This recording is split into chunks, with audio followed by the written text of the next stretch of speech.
it better if I'm louder, Cam? And we're back. So last week we were at the Warriors Playground, a pocket dimension of the Fey realm where the rules of life and death are a little less consistent than they are in the mortal plane. In the Warriors Playground, what the team realized is death is not permanent. It's not even a big deal, actually. When you die, you are just woken up in the morning as if nothing happened from the day before. It's led to a couple of interesting exchanges. First off, Yosara, realizing she could not die, began to test the limits of what she was allowed to do and was given a bath. Seemingly harmless event, and she was thrown into a cage, thrown into a river, and realized that people who are given baths in this place are sentenced to essentially wake up, drown, wake up again, and repeat this process over and over again. Realizing that would be one of the worst horrors in the world, Yusara decided not to repeat the offense that led her there. And the team also realized that someone from Kale's past had been sentenced to 10,000 days in the bath. Realizing this, Kale essentially decided to stay in the Warriors Playground rather than move on to the next Fey realm, and began to hatch a scheme for a rescue mission. They went back and forth with how to do this for a while, and then realized, since they were warriors and there are servants in this place, the servants have no rights. And they decided to take Grish, the servant that they liked the least, and basically trick him, force him, sleaze him into switching places with Kale's long-lost friend. After a very short exchange, realizing that an unpaid debtor could be sentenced to the bath, they then won a bet against Gresh and then refused to accept his payment, thereby sentencing him to a terrible fate. With that, they realized that the person they were trying to rescue had drowned that morning, and so they needed to wait until the following day. Realizing that waiting in this place has occasional consequences, half the team decided to kill themselves or killed each other just to avoid having to deal with another day in this place, with everyone else backing out of the suicide pact at the last second to instead see who was stronger, Iris or Yosara. Sana also wanted in on this at some point, but starting off, Yosara has challenged Iris to a duel. And that is where we're going to go ahead and jump in with Iris and Yosara taking the field. With that, Yosara, are you ready? I'm ready. I don't have my map though. Okay. Can we get the arena map pulled up? And... Mentions uncategorized Warriors Playground. All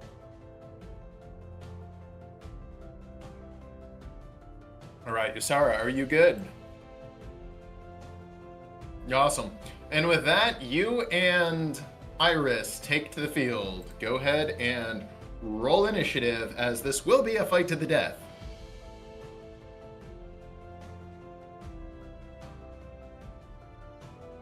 Yosara, you are up first. As people start betting on these two female combatants, who have both shown great prowess, with Yosara taking down some very impressive warriors, though her record is not perfect. Iris herself took down a warrior, but was also beaten several times, leading everyone to realize this is actually a fairly fair fight. My first thing is gonna be to cast Mirror Image on myself. Okay. And 5-second description of Mirror Image? I get 3 projections. If they hit me, I get to roll a d20 to decide if they hit me or a projection. Gotcha. All right. And then I'm gonna move a little farther away from Iris. Fair enough.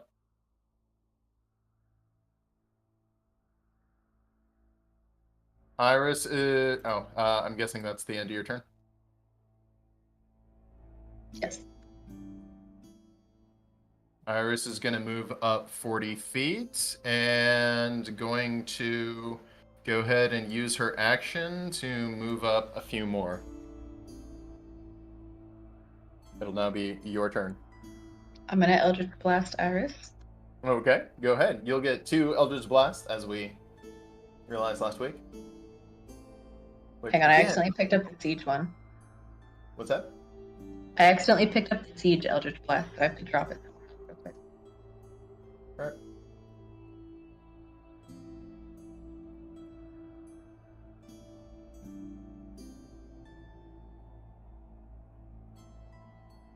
Eldritch Blast, that's gonna hit. Go ahead and roll damage.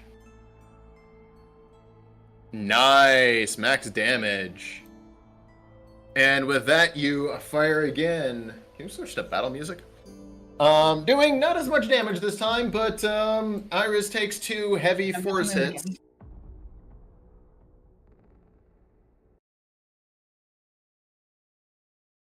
All right, is that the end of your turn? Yes. Okay. Iris is going to charge you down and use a key point for Step of the Wind, as she does have a little bit of rogue in her. After closing that, she'll be able to make 2 attacks against you. She pulls out her long sword dripping with frost, takes a swing at what she thinks is you. It's a mirror image, which dodges out of the way. She stumbles and gets back up, losing her second attack for a critical failure. With that, it'll be your turn, Yosara. I'm gonna dance around to the back of her. Okay. And then swing my packed weapon at her. Gotcha.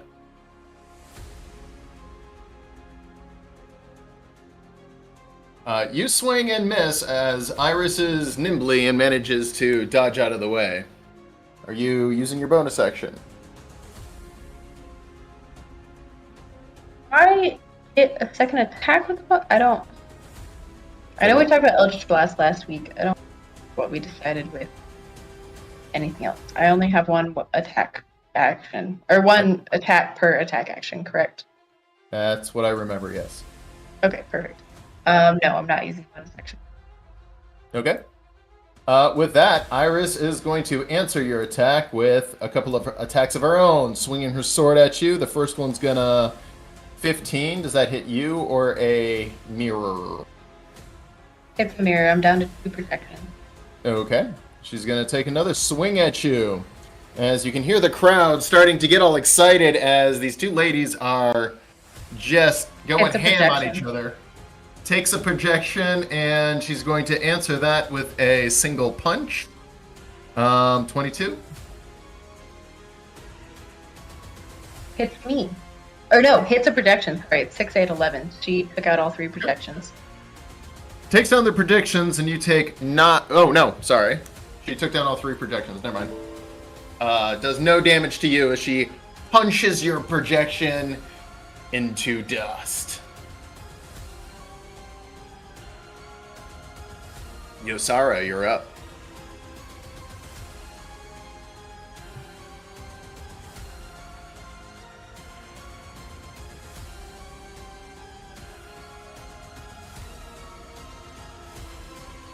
Alright, silly question. Remind me. With level 1 rogue, can I disengage as a bonus action? I believe it's level 2 that you get that. thought, It'll say yeah. in your character sheet. I think it was level 2 that start, but I didn't remember. The cutting action's level 2. Yep. Yeah, okay, yes. I'm gonna cast Blade Ward on myself. You okay? Quick description of Blade Ward. You would say that right as I close it. No worries. Until the end of my next turn, I have resistance against bludgeoning, piercing, and slashing. Gotcha. Dealt by weapon attacks. Okay. Did it As an actually action, let you it's a cast cantrip. Blade Ward on yourself? I can drag it on myself real quick. Yeah. That's what I love about Fantasy Grounds is you can do that, so I don't have to remember everything. Maybe. All right, you are now Blade Warded. I can't drag it on myself because it won't let me. Okay. Maybe I have to do that. Yes, I can. Just kidding. Okay. Yeah, if you just press the little... There you go. And it even will count for one turn, so when it's your turn next, it'll pop off you. Cool. So you are now Blade Warded. Anything else? That was my action. Moving. No, I'm gonna stay here. Okay. She's coming back at you with that Frost Sword. First attack is a 4. I believe that misses. Second attack is a 14. So you do take a slash across you, but Blade Warded absorbs some of the damage. You take 7 damage from that. And she's going to finish it out with a punch straight at you. That's going to hit, but again, it's bludgeoning, so it will be resisted. So you took 9 damage that turn. All right, I'm going to move away from her, risking Okay. the opportunity attack. Sure. And she's going to take it. As you fall back, she takes a slash at you in anticipation for you moving back, and that misses. I'm gonna Eldritch Blast her from here. Eldritch Blast! Go for it. You charge up your hand and...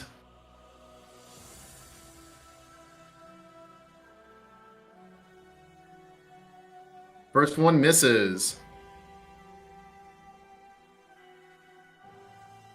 Second one's gonna hit as that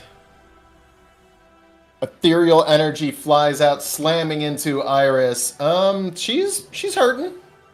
She's about half life as she's taking some good damage from you. Bonus action. Seeing as this is the Fey Realm and magic doesn't really work here, she has nothing she can really do besides just wail on you. This is just not a pretty fight, it's just damage against damage. First one's gonna hit. Second one, a cross slash. That's gonna hit, and finishing it out with a punch to the nose. And as she makes that final punch, it makes connection with you, and unless there's something you can do, Yosara is knocked out. Make sure there's nothing I can do. Your magic does work here, but hers does not, as standard arcane magic is ineffective here. But since your magic comes from a fey creature, your magic is effective. I don't have anything I can do at this level. No, I just ours down. As you pass out from the damage, she flips her sword over and gives a coup de grace right to your chest. You'll wake up in the morning. Yosara dies flipping her off. There's a slight pain of not just the sword puncturing your chest, but also the fact that you're going to have to answer to Iris the next day. Huffing and puffing, she walks over to the edge of the pit and stops and points at you, Sana. Don't we have a score to settle too? Oh, yes. Don't worry. You're not going to get away this time. Sana says as she jumps over into the ring. She pulls out and drinks her healing potion, knowing that in the morning that healing potion will return to her inventory. And she gets a couple points of healing.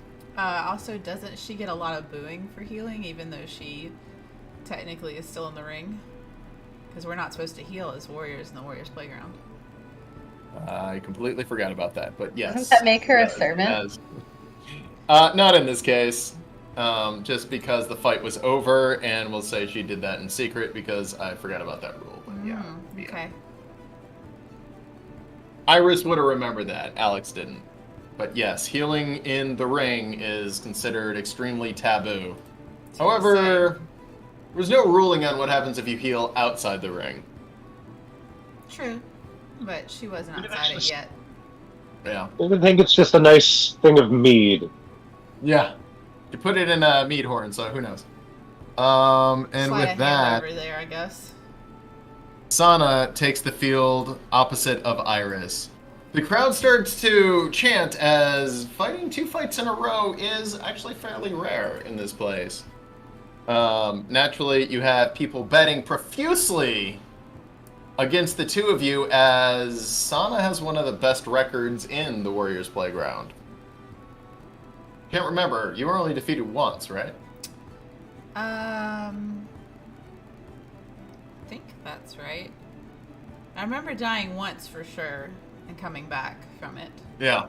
And but it was after other than I'd that- already killed somebody too, because I think I was Yeah. fighting with Yosara again, and I killed somebody, and then the last guy, I almost had him too. Yeah, Kale is technically undefeated as well, Yes, as he he is. We love you, healed Kale. in the ring, and that's considered dishonorable. Can I start a bit closer to her? Sure. Go ahead and roll initiative. We'll see if that closeness helps or hurts you. Okay. Yeah. As the two warriors square off, Iris is gonna go first.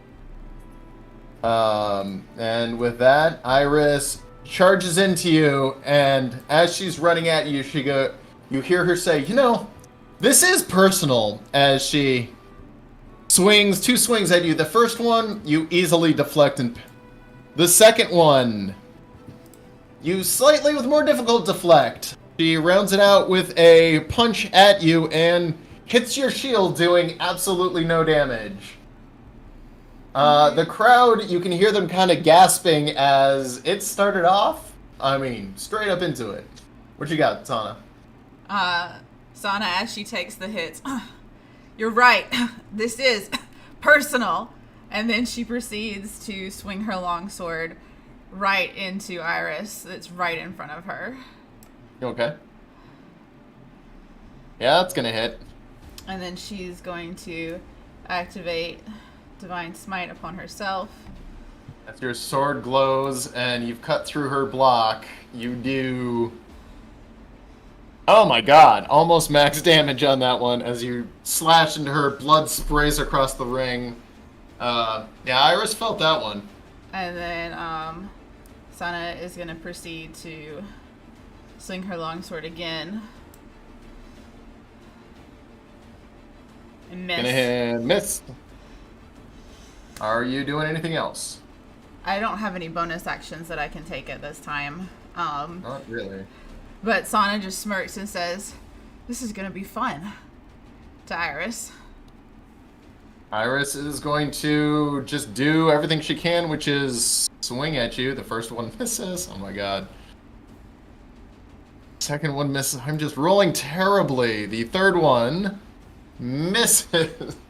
17 and 18 is not terrible. I'm a 19. Yeah. Yeah. So, Sana... You got she lucky does because pretty- Yosara she- is low AC. Yeah.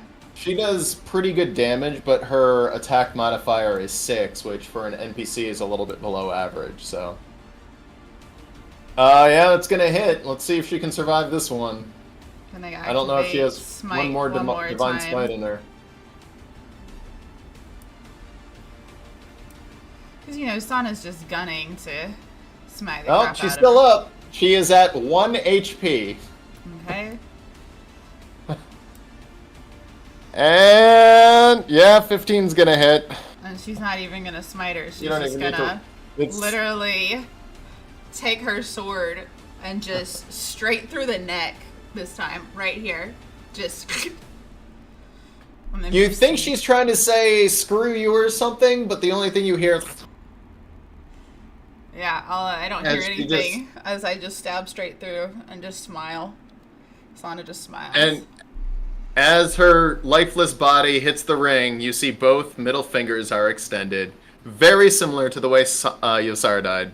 And then Sana, in an epic, just throat cutter fashion, proceeds to pull her sword out and slice Iris's head off.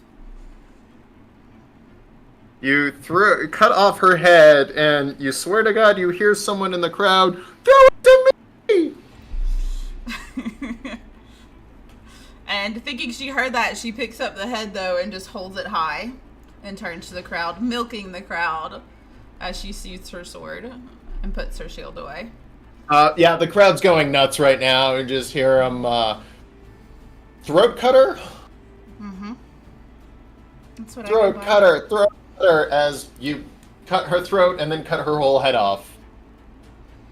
With that, I think Dimkin died, right? He was one of the people who got put down. I killed Dimkin and I are dead. Kale, and then Iris proceeded to try and kill Dimkin. Then I killed Dimkin first and challenged Iris, and then killed Iris. Right. So the people alive of this group, Sana is officially the only one actually living right now. And Alaric. I was about to say, Alaric. as you walk back inside, Alaric hides from you. And Sana just goes, Alaric! Alaric! And she starts looking around from him, deciding that it's best if everybody in the group dies, including Alaric. You hear yes from a female servant and realize Alaric is standing as close as he can right behind her, using her as almost a human shield. And you kind of look at Alaric like, it's going to be faster if we both die, Alaric. And Alaric says, it's faster than dying, and he runs out of the room the other way. Damn those legs of his, Sana says. And then she looks at the girl and says, I need a drink. The girl, realizing most of the other servants have been cut to pieces, goes, right away! And she runs over to get you a drink as fast as she can. And from there, while Alaric has run away and Sana has decided not to chase the fast little bugger, because that's what he is to her at the moment, decides to get roaring, ripping drunk until she passes out. And as you go to get roaring, ripping drunk, Kratos is behind you, keeping up with you drink for drink. Mm-hmm. Sana's just entered a challenge unknowingly with him, and we're just drinking one after the other, just back and forth constantly. At one point, Kratos goes, "But I can drink it faster than you." And then Sana's like, no, and she starts chugging it harder, just Okay, roll con. 18. Ooh. Oh! Add 10 gold as you beat Kratos in a chugging contest. And with that, y'all pass out drunk. Oh yeah, totally, just totally drunk. Okay, well, the next day comes, and you all wake up. Iris's head is back on. Yosara is back to alive. All of you get a full long rest.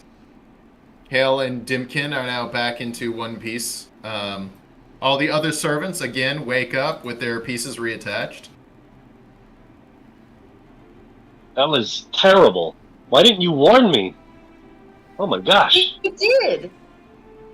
Yeah, but you didn't do it justice. You didn't paint a picture. You just said it's pretty bad. You wake up in a pile of limbs. But the smell, my God, the smell. Sorry, Kale. That's truly what being a warrior is about. You get painfully dead, and then you wake up in a smelly pile of bodies. Is that really what a warrior is? Just for keeping with tradition, give me a D4 roll. How many pillows are in your mouth? 3. I spit them at Iris. One at a time. Iris sits up with that 1,000-yard stare next to you, Yosara, and just goes, "Did you get the toe?"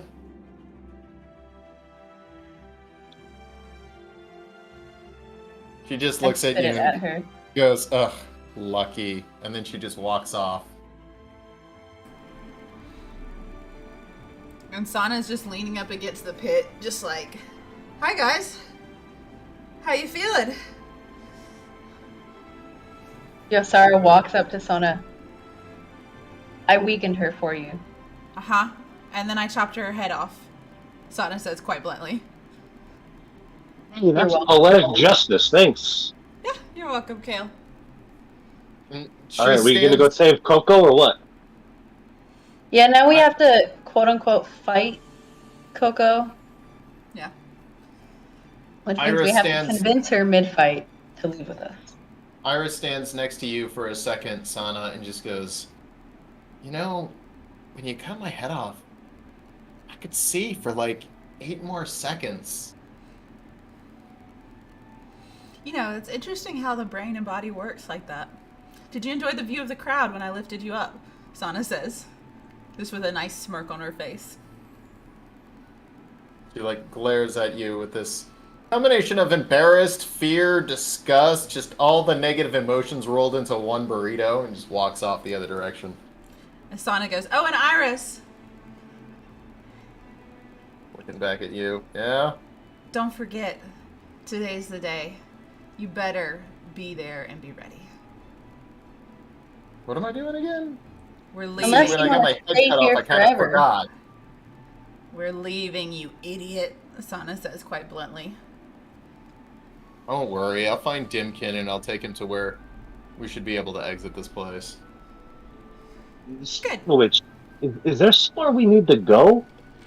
Like, is it just wherever we happen to be, we pop out the fork and there we go? We just have to be together. Yeah, Iris says most places you can kind of move wherever. If a place has a specific entry-exit point, it'll be well marked. As long as we're together on this one, we should be okay. But some Fey realms, when they get more or less chaotic, depending on how you want to think about it, have varying rules. But this place seems pretty open. What it means is basically anyone can come and go as long as they have the ability, which is probably why we see such wide variety of warriors here.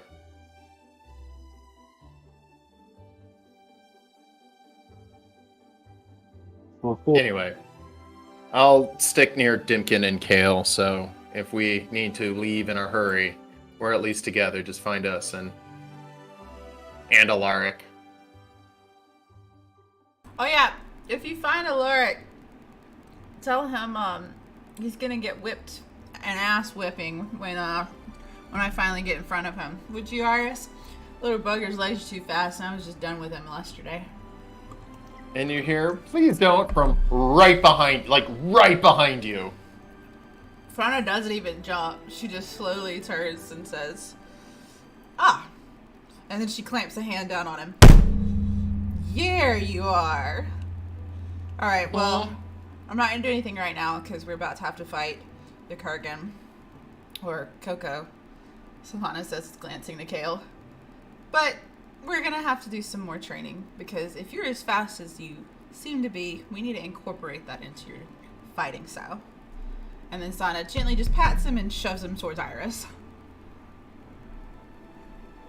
Iris just glares at him with a, "Oh, alright, let's go." So Kale, Iris, Timkin, and Alaric are now in a small group together as Greytos finds you. So, we doing this? Excited. Nervous. We are too, bud. Yeah, Got so what's the this. plan? We just going ham or doing one of those tactic thingies? We're gonna do a tactic thingy. You're kind of our secret weapon on this one. Sona and I are gonna go try and soften her up first, right? Okay. So when you two are dead, I finish her, right? Basically, yeah. 100%, man. Alright, cool. Sounds like fun. You're the finishing blow, in a sense. Yeah. I love a blow that finishes. Wonderful. Well, let's go and get in the ring. I don't believe there's anything else we need to get ready for. Yosara? No, I think we've got everyone and everything, so... Oh, 1 second, real quick. And Sana slides over to Kale. I don't know if they're going to bring Coco straight to the ring or not, but if you want to run and see if you can catch them as they pull her out and talk to her beforehand and let her know we're here to help. Great. Yosara, where is the bath? The what? The bath, the place where you were taking a swim. Oh, yeah. I mean, I think it's that way, and I would In point in general, the that direction way I remember it direction. being. wasn't super hidden, but it was not obvious, is all it was. You let me out All and right. I wandered down that street to get here, so it should be that way. Okay, I'll go see if I can find her. Okay, but BRB. Kale, before Yeah. you leave, Yeah. yes, we want her to come with us. We don't want anyone else to know that. So if you get a chance talking to her, just, friendly face and let her know there are friends in the ring. Okay, we'll do. Don't hint at leaving. Don't tell her anything about leaving. Friends in the ring, don't tell her about leaving. Okay, You got this, Kale. I sure hope so. Just do Believe in your you. best. Positive attitude, positive impression. We're gonna get out of here. As you head towards the bath, you see Grish, who's being thrown into a cage and wheeled over to the side of the dock in this cage, and he sees you and goes, Kale! Kale! Oh, buddy! Yeah, Just- Kale! Tell them! Tell them! Just pay them! Oh, Just... hey, Gretch, I got one thing. Is just maybe when you're down there, open your mouth a little bit, rinse it out. Have fun. He's and the two warriors are just like, whatever. Splash! A few seconds later, you just see a bunch of bubbles coming up from where his cage was thrown in. Ah, that guy's the worst. Do I see any sign of Coco? Yeah, you see a very large warrior, exactly with the description that you remember, sitting on the edge of the dock about 25 feet further, just staring off into the water, feet just dangling just above the water. Very large greatsword behind her. Oh, well, kind of just mosey up, and as he gets close, I'll go, wonderful day to not be in the bath, eh? Very slowly, she turns and looks at you and sits back in a little surprise. You? I thought I got you out of here. What are you still doing here? Well, you did, but I came back, unrelated to you, but then I found out that you were here, and, well, I know you took the dive for me, literally and figuratively, so, I wanted to get you out of the bath. You cool with that? Slowly stands up and towers over you by about 18 inches, shoulders much broader than yours. She very slowly hugs you and pulls you in close in a very warm, heavy embrace with your head about the top of her collarbone. And just kind of whispers into your ear, I have died over 1,000 deaths, but the only ones that have ever scared me were the ones in the bath. After the first day, I started to give up hope. I've never drowned before. Getting killed in a ring or in battle is bearable by comparison. Well, I know you didn't do all this just for me, but I thought they'd only put me in there for a week or two. 10,000 days is... I underestimated it. Why? Can't are you imagine the here? horrors. Well, I've got some. Come here real quick. I gotta be quiet. She So, sits down on the dock again beside you, coming to now just below your shoulder when she's sitting. So, got you out of here by arranging a fight. You've got friends, my friends in the ring. That's all you need to know. They're good people. We got you out for a fight. You good to fight? Even after a couple 100 days in there, I'm good to fight. I think I want it more now. All right. Well, don't kill kill the guy with the chain swords. He's fine. But the Kratos? others, I could kill Kratos, no problem. oh yeah, What yeah, am I yeah. supposed to do? Is not kill the other ones? Well, no, I'm not telling you not to kill them, but just they're good people. They'll probably talk to you. I'm not so good with words. Can I ask you a question? Yeah. Why'd you do it? Why'd you get me out of here?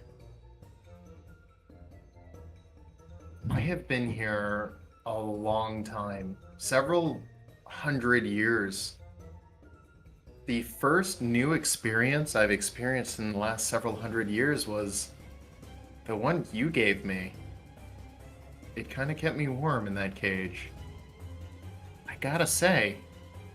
And she kind of pats you on the lower back. You're a hell of a cook. Ah, well, I thought that might be part of it, but I didn't want to toot my own horn, but I'd be happy to cook for you again. I thought I would be in the bath for a few days, maybe even a week. But I gotta say, even after over 100 days in there, that meal was almost worth it, in spite of all the Did- nightmares. Did you get really good at holding your breath? Like, did it take longer each day? She sits down. Well, that was the funny part is, I can hold my breath for about 6-7 minutes. After a little while there, I started just exhaling as fast as I could, just trying to fast forward it as much as I could. Some days I would hold it and try to wiggle out, but the more you struggle, the worse it gets, so then you wake up with even more pains, and it just keeps getting worse. I tried different strategies. That's over now. Because we got someone to take your spot. You remember Gresh, that little skeeve bag? No, the one who wouldn't either spit it out or swallow it? Yeah, what is that guy's deal? But yeah, he took a dip. This Did you now. tell You him to probably wash saw his him. mouth out while he was down there? Yeah, 100%. Yeah. Did you at least give him a last meal? Oh God, no. He doesn't Yeah, deserve fuck it. him. Yeah, fuck him. All right. Well, gosh, I don't know. I guess. One more thing. Yeah. What's your name? Oh, my name is Kale. I gotta be honest. They called you the Kergen. That can't be your name, right? I mean, it's my fighter name. Yeah, but like, you're more than just a fighter, right? I don't know anymore. I've been fighting here for so long. Maybe that's all I am. Nah. That's dumb. As long as you don't tell anyone, she leans in close. My name's Mildred. Ah, love it, Mildred. Can I tell you? I couldn't remember your name or your fighter name, so I had a little nickname for you. I called you Coco. Mind if I call you that? He goes, I had Coco once before. This is the same color as my skin. I love it. Yeah, that's what I was going for. No, yeah. Let's call it that. Okay, let's go fight. I mean, I'm not gonna fight. I'll watch. So as you're walking, so am I supposed to kill your friends? Please don't. Okay. So what's going on with them? Are they supposed to kill me? No, they'll talk to you. Just I'm not supposed to say anything more. Okay, bye. And Kale runs away. And you can feel the confused gaze on you as you run away. She picks up her great sword, kind of does a twirl with it. And even as you're running down the path, you can feel that there's a little bit of life coming back into her.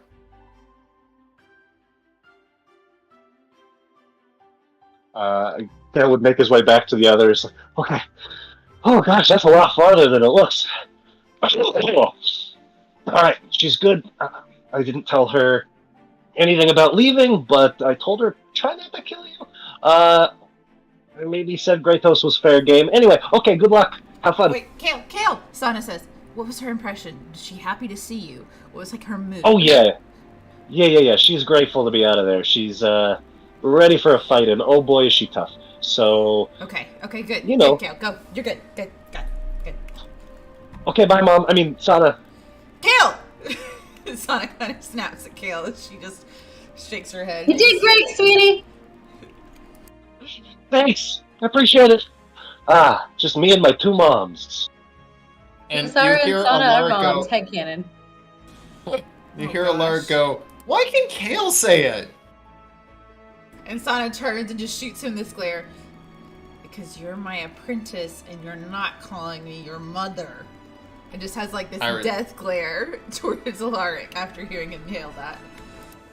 Quietly behind Sona towards Alaric, you see Yosara whisper, "We like Kale." Hey, Alaric, have you tried Mommy? She might respond better to that. I don't know. Kale, don't encourage him! Sana yells over to the other side of the ring. Okay, sorry, man. Oh god. Sana says to herself. Kratos just looks at both of you. You Nope. have some weird friends. You know what? Don't. Kratos. Yes. Don't. I'm already fired up as it is. You're just gonna piss me off if you mention it. Let's just Whatever. Bear me! A complicated family going on here. Fine. We got this. Let's go. We got this, Yosara. Let's get it. And Oh yeah. Sana actually steps a bit forward, waiting for the Kergen. Sana, clear. As you guys get in the ring, the announcer guy goes, and back from semi-retirement, we have the Kergen versus Kratos, the Throat Cutter, and the Lost One. This is going to be an excellent fight. You know me, betting on the Kergen. Any takers? And you hear, oh yeah, I'm in. Oh no. And then there's also, you hear a bunch of side bets on how many people the Kergen is going to kill. As that's happening, I'm like whisper yelling to Sona, like, "Hey, we're not trying to kill her. Get back. Let me do the talking for a second." And Sana just kind of looks at her as like, well, I have to make it look like we're about to try and fight her. Yes, you're going to talk to her, get your butt over there, but I'm going to make it look like we're attacking at least. Kratos, remember, you're the backup punch, right? So hide a bit back, like be ready to come in, at the end. What is this? Hide? Sorry, not Is hide. it? Stand a bit back so you're ready for the finishing blow, Remember, when we die, you come in and take the win. Sana says backwards to him. Yeah, like I need the help, but I mean, I'll stand back. We're here to get the glory. We want you to get this. Whatever. Alright, let's have some fun with it. And he drops his chain daggers into the sand and then pulls them back up. As the Kergen enters, it's a 7.5 foot tall, half Goliath female. Completely shaved head, bunch of tattoos all over her, extremely long double-edged greatsword at her back, which she pulls 6.5, 7 foot sword, almost as long as she is. Does a single twirl with it and holds it out. That is a big, heavy weapon wielded by a very large creature. She points the sword at you very confusedly, says, "Thank you for letting me out. Now, I'm gonna kill you!" And she's almost smiling while she's doing it. The crowd loves it and goes nuts, as the Kergen is one of their favorite fighters, back from seeming retirement. And Sana, in response, gives her a smile and winks at her, and then says, as she draws her long sword and bashes her shield, "And I'm gonna cut your throat," in like a very almost aggressive but playful manner, right back at her. She smiles and winks back at you with both eyes. Oh, She's got we're 6 all charisma. here to kill each other. Don't worry. She's got 6 With that, the charisma. Kergen is gonna... Actually, she's gonna go last. Are we Okay. rolling initiative? Sorry. Yeah. Rolling initiative. Actually, Greytos is going to go last because he kind of has no idea what's going on.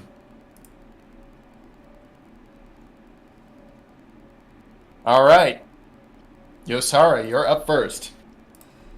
All right, I'm going to, just in case. Actually, no, I'm not going to do anything yet. I'm going to walk forward.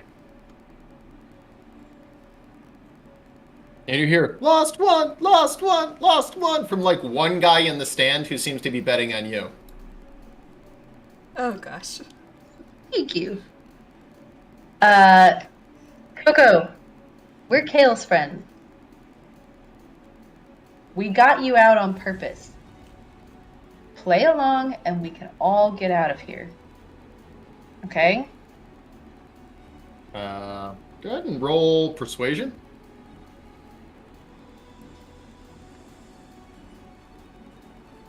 Actually, can I add my Fey presence to that?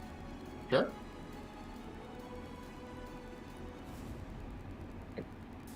Brief run through. I don't think you're going to need it. Oh You're no, up I against- can't do it from here. Sorry, I'm too You're far up away. against her nat 1 with her modifier is a -2.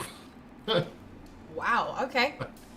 I guess -1, it would be a -2. Yeah, so your 25 is plenty as, like I said, she is pretty agreeable. She's just like, okay. That's Sounds gonna. good, I'm whatever. gonna say that, and I'm gonna play along. We're not trying to kill you. We're all gonna get out, and I'm gonna fire Eldritch Blast like very wide from her, so it just Okay. looks like I missed horribly. So, pew pew! Fire 2 Eldritch Blasts. And you just hear the crowd go, ha ha ha ha! Followed up by one person in the crowd go, ouch! As it went so wide it hit the one guy in the entire stand who was rooting for you. Sana, you're up. I was aiming at him. Okay. How am I? Hold on.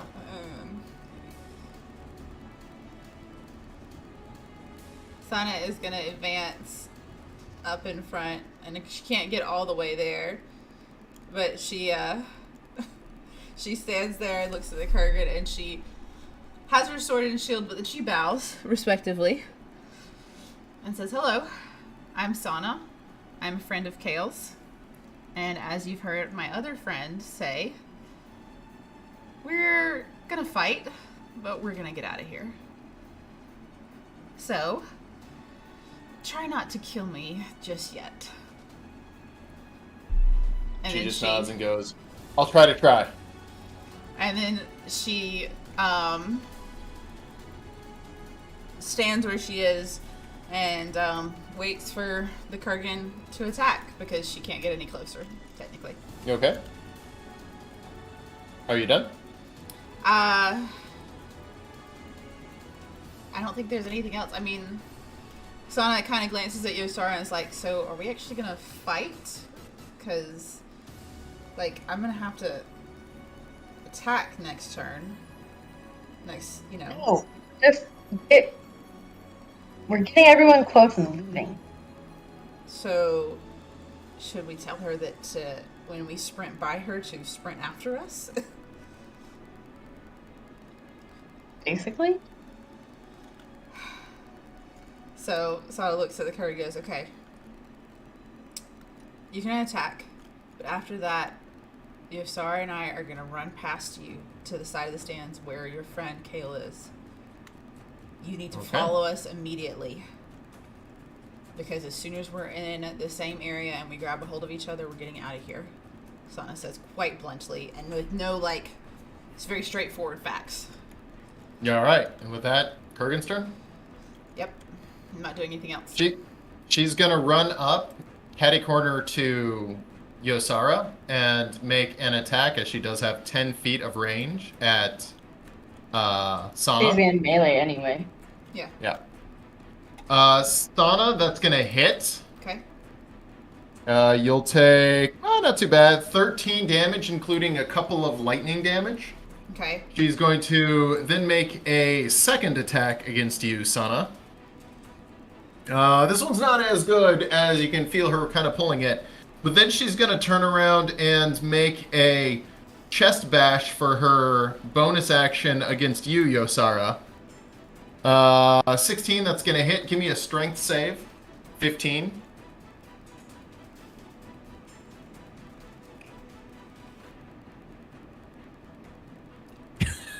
I thought that was going to be that one. Oh my gosh. That was a rest in the rail.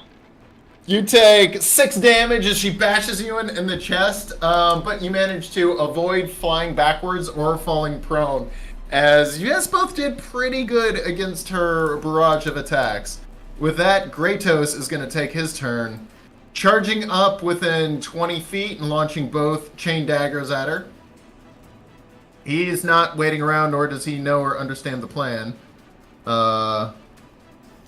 Whoops. All right. So he's going to make 2 attacks. The 9, 12, one's going to hit. So he's going to hit her 1 time with his fiery chains and do 11 damage, which is pretty low for him, actually. As he missed with his first strike, he's not able to use any of his cool shit. Yosara, you're up. We get a ping on the map of where Kale and our friends are standing outside the arena. Yep, they would be in this area. Kind of low center.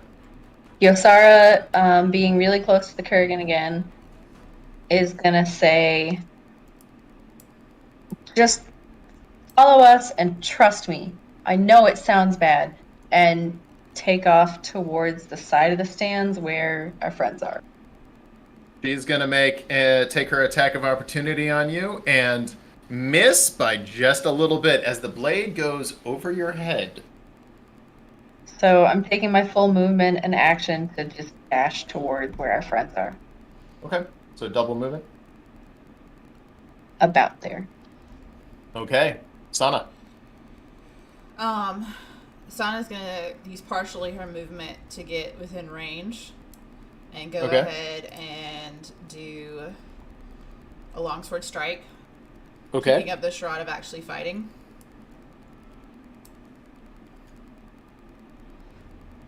It's Gonna hit. Go ahead and and roll damage. Sana doesn't activate smite or anything. Okay.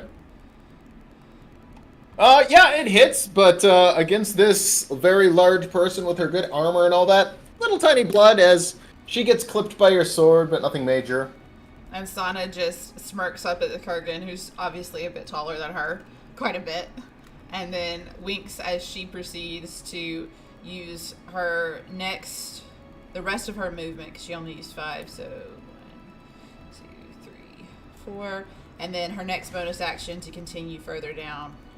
So you can't actually use a bonus action to keep running. That's something that No, only, it's going to be my second strike, so I can normally attack twice, because it's my second action. Unfortunately, it doesn't fully work like that. If you make an attack, it is what's called the attack action, so that becomes your full action.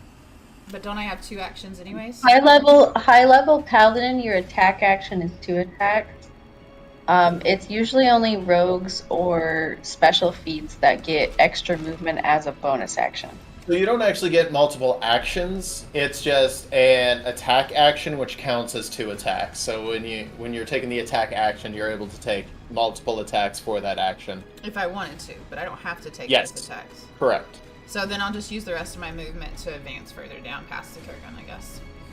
Yep. And I can't use And my that's bonus about action. where you would end up. Yeah, I Can't use my a bonus action to keep Okay, moving. that's fine. Okay. And with that, the Kergen is going to take her turn, and she looks at you guys, and you see her about to run in your direction, but then she stops and runs right at Kratos, making her attacks on Kratos. The first attack is gonna, that's gonna miss. Second attack is going to, 19. She's gonna crit on that one. Ooh. Whoa, that didn't work. Why didn't that work? All right, hang on, I'm rewinding that because crits work weird. So she's going to make her crit attack against Kratos. And as she does, the sword sparks with lightning doing some pretty heavy damage to Kratos. Then she's going to come around and make an unarmed attack on Kratos. And that's going to miss.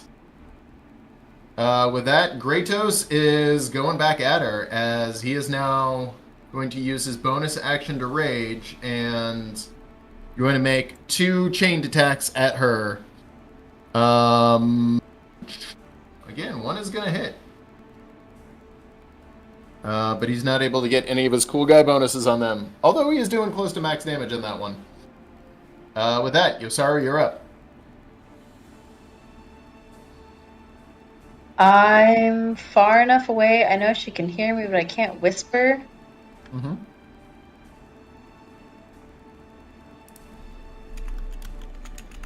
Ooh, I think I'm close enough for that. You gonna taunt?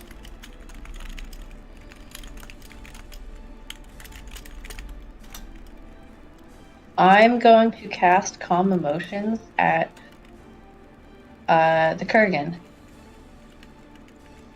Okay.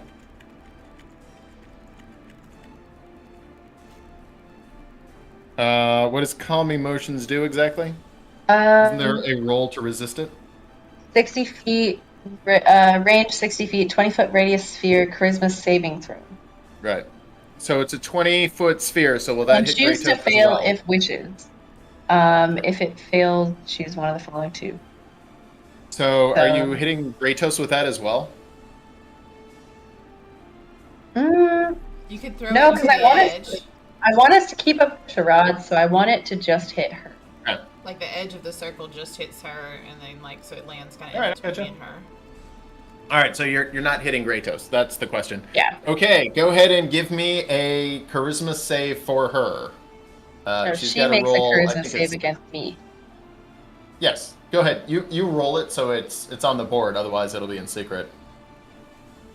And that's gonna save. She needed a 17 or higher. She has a -2 to her charisma. She's still pissed. Damn. Okay, well that didn't work, but I'm gonna shout anyway of like... At that point, okay, I tried to calm her down, it didn't work. I'm gonna try to taunt her now of like, alright, hey, the party's over this way, dummy! Okay. And just slowly walk towards where our friends are. Okay. I just rolled her what she would think of that. Kind of a charisma save on that one. She didn't do as well, but she still did well. With that, you don't know if it's had an effect or not. That's my attempt at being taunting. Gotcha. Sana, you're up. Sana pivots back around, seeing if the Kergen had followed, but realizes that she's attacked Kratos. Knowing that she needs to advance, Sana starts moving like at a diagonal angle down towards Yosara. And bashes her shield with her sword, just making noise and yelling, "Hey, fight's over here!" Like really loudly. Okay, trying to taunt? Trying to taunt. Should I don't know what I should roll for that. Roll charisma. Okay. Or persuasion, if you prefer. Okay. With that, the Kergen is going to close with Kratos just a little tiny bit, stab her sword into the ground, and make an unarmed strike against him. Very interesting that you got a max on that one. Her unarmed strike misses. She makes a second one on Kratos.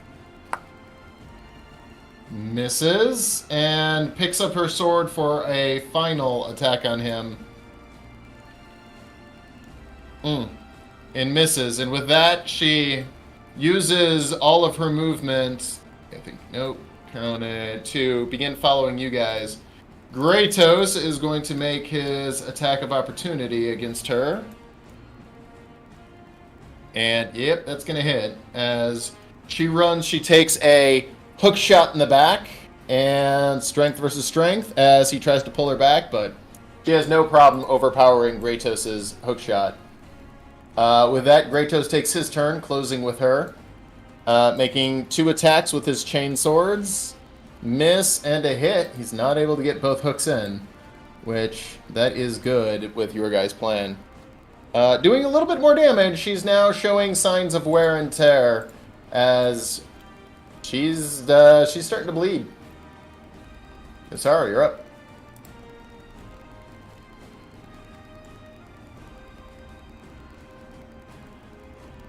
I will roll deception for this, but I'm gonna keep stepping backwards. I'm gonna yell at her and Kratos both yelling at Kratos towards her also, like, remember the plan. I'm gonna keep stepping backwards. I'm gonna try and act like I'm trying to shoot her, but actually hit Kratos with Eldritch Blast. So I'll roll deception for each one. Alright, cool. Go ahead and roll 2 deceptions and 2 attacks. So that's a hit on Kratos. And a deception, 15. Go ahead and roll damage on Kratos. As you hit Kratos, he's starting to show signs of wear and tear too. That one does miss and goes flying into the crowd, hitting the same guy who's rooting for you again. Of course. This one that I fucked up anyway. This time the crowd goes, oh, and then someone goes, oh my god, she hates you, Benny! Thinking that she was actually aiming for the same guy in the crowd.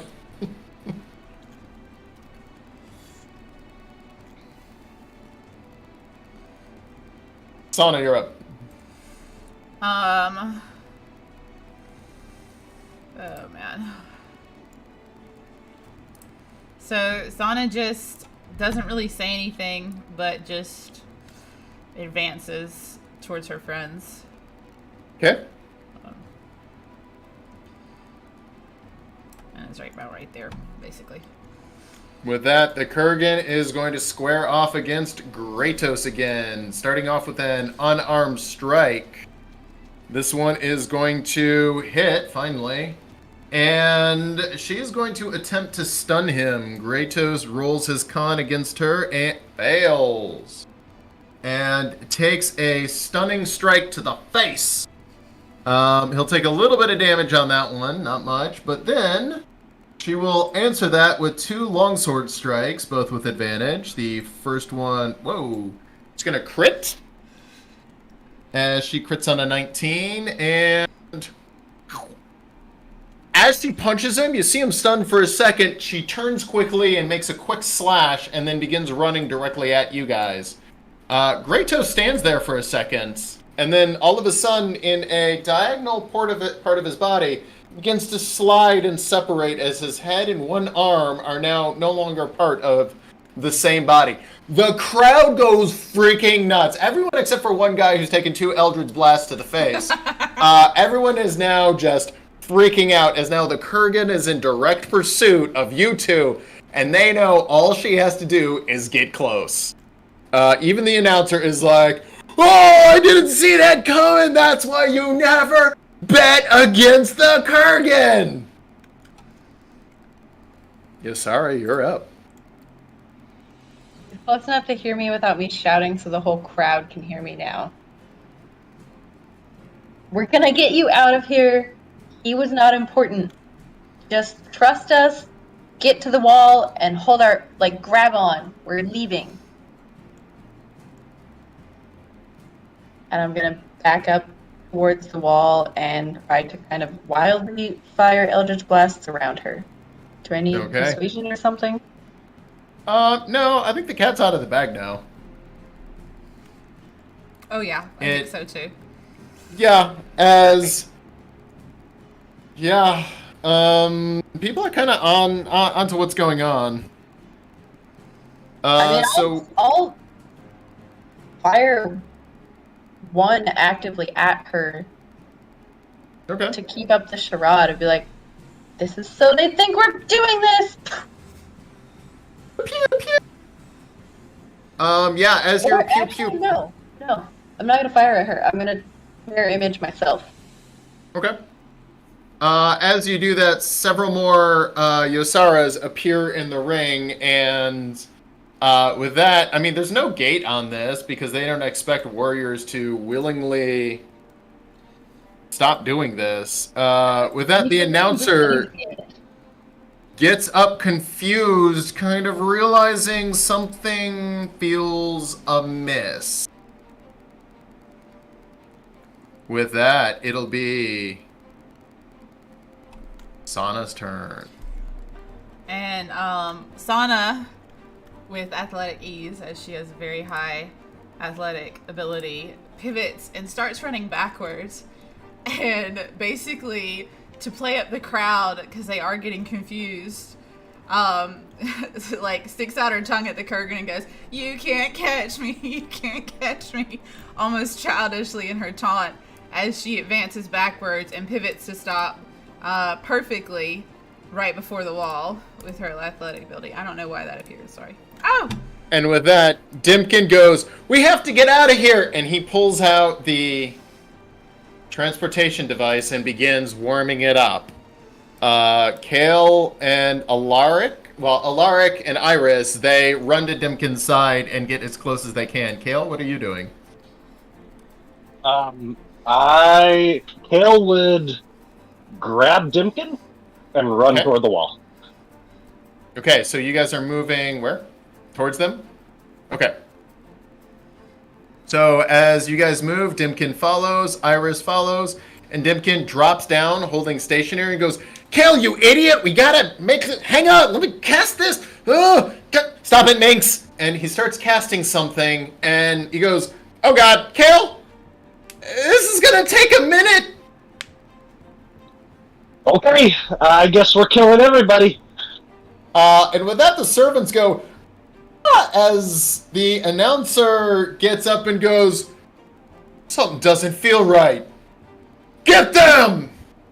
And with that, the other warriors in the arena, in the stand, start rushing over at you guys. With that, the Kergen is just running with you guys, no actual idea what's going on. And as she's running, trying to keep pace with you, she just goes, "Whatever happens, I'm not going back in there." And Sana says, "Deal. I don't think any of us want to go in there." We're all at risk now. Away from us, we have 6 more swings. And Okay, with that- can Sana yell at Dimkin and Kale to get like within distance of, so we're all right next to each other, so we can form a circle around Dimkin to make sure. Dimkin's not moving, and he's encouraging people not to move, so Dimkin Okay. is the rally point. So we're headed With straight that, for Dimkin. Yosara and... Okay, you guys are headed straight to Dimkin? Headed straight Okay, to, so we it- surround Dimkin in a sense. So like Okay. we get the Kergen and Iris and Alarix next to me, and we all surround Dimkin in almost a protective circle, backs to him, so that once the thing is activated, we're all ready right there to go. The next 24 seconds go by with a lot of chaos as servants are running, people are confused, leaving you I about will 30 seconds Openly before... Eldritch Blast anyone around us. Alright, go ahead and roll a few Eldritch Blast. Are you taking down the servants and whomever else? Anyone who looks like they're actively trying to stop us. Okay, well, the servants are running, and with that, you see a familiar face of Luck charging at you guys. You'll be able to get a surprise attack on him if you so choose.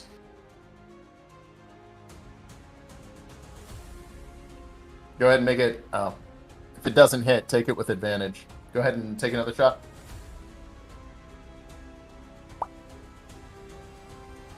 Fire twice and you obliterate one of the servants. She just disintegrates as you clip her with an Eldritch Blast. Luck, completely unfazed by servant getting exploded around him, continues to charge. With that, you also see the Hunter of Men coming up from the corner, the large clicking creature. You guys now have 5 turns to go before the spell is complete. With that, we will go ahead and go in initiative order as the servants have cleared out. It is now Hunter of Men and Luck. versus you guys for now. Hunter of Roll. Men. Luck. Dimkin is out of action as he is casting the spell. But everyone else is combat ready. Including Iris. Oh, and Kratos is dead.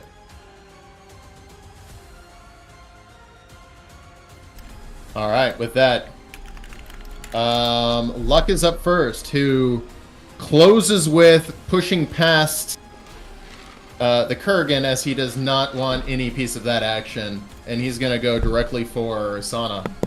He pulls out his sword of green fire and makes 2 attacks on Sana. The first one misses. The second one, that's going to hit. Sana, you take a couple of damage here. Not bad. 8 damage. And then he's going to attempt to stun you. Go ahead and make a Constitution saving throw.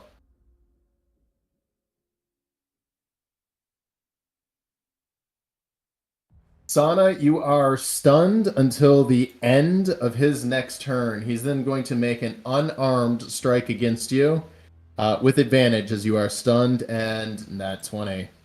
That's going to hit you pretty hard for 10 damage. You're now heavily damaged on this one. That concludes his turn. Yosara, you're up.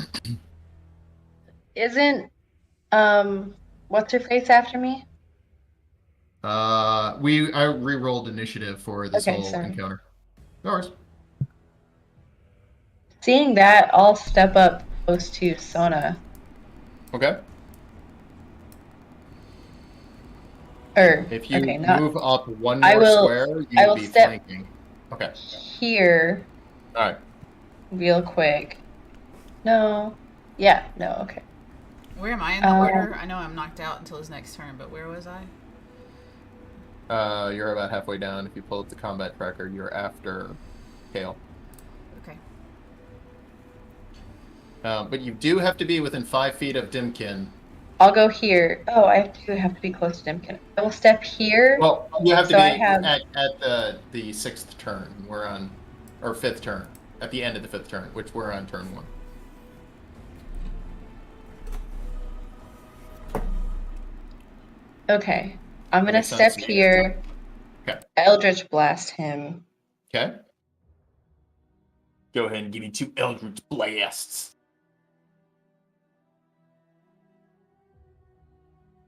First one is going to miss as he is nimbly and ducks out of the way. Second one.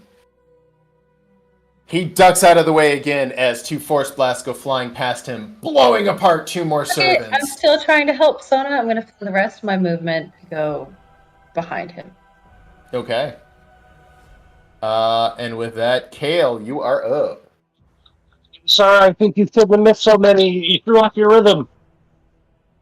I'm going to use my Ring of Spell Storing to cast Aura of Vitality and give 2d6 this turn to Sana. Okay. Sana, do you roll it or just... Never mind. Sana, you got 3 HP coming back to you. Kale, you able to do any bonus action? Not that I can do in this world. Okay.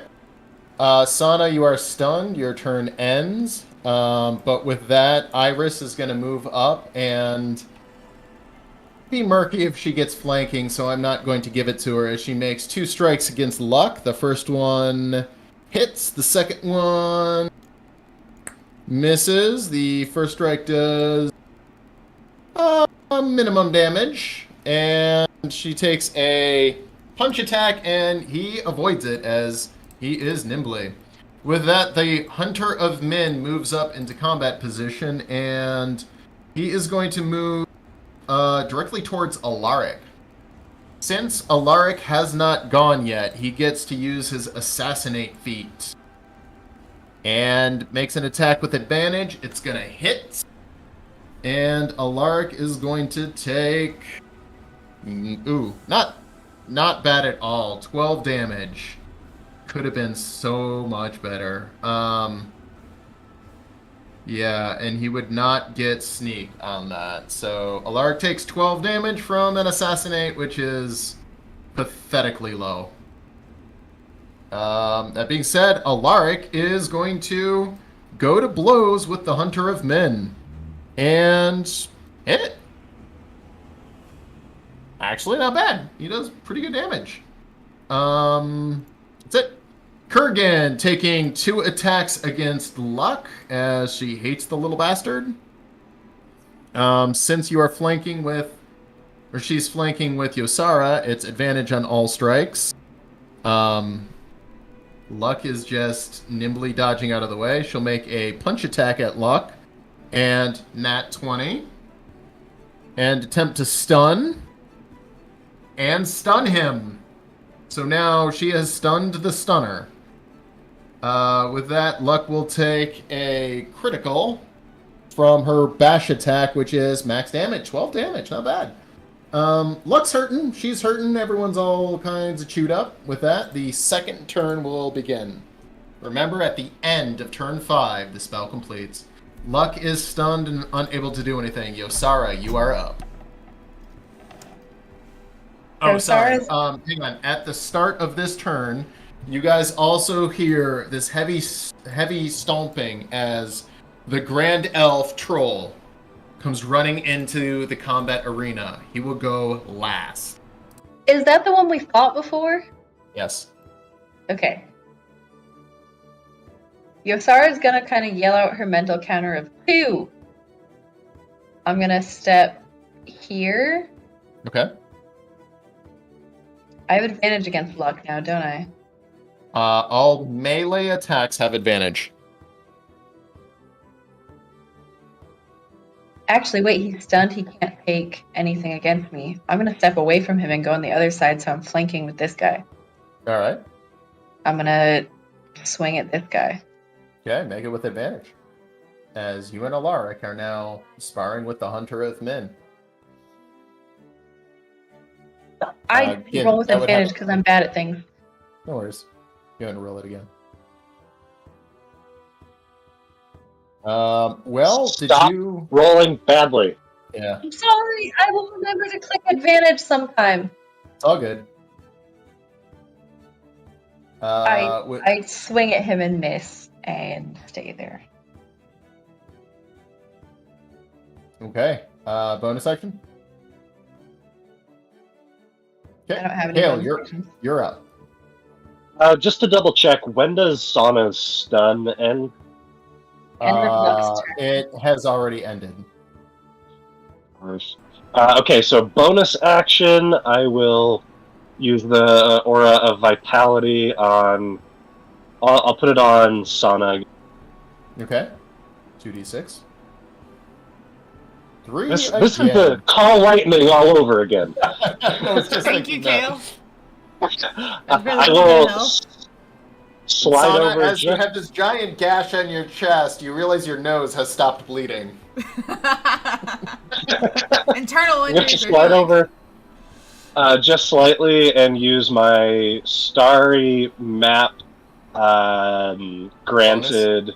No, because I can't do that. Yeah, so my guiding bolts on the Hunter of Men. Okay. Guiding bolt. Go ahead and roll attack.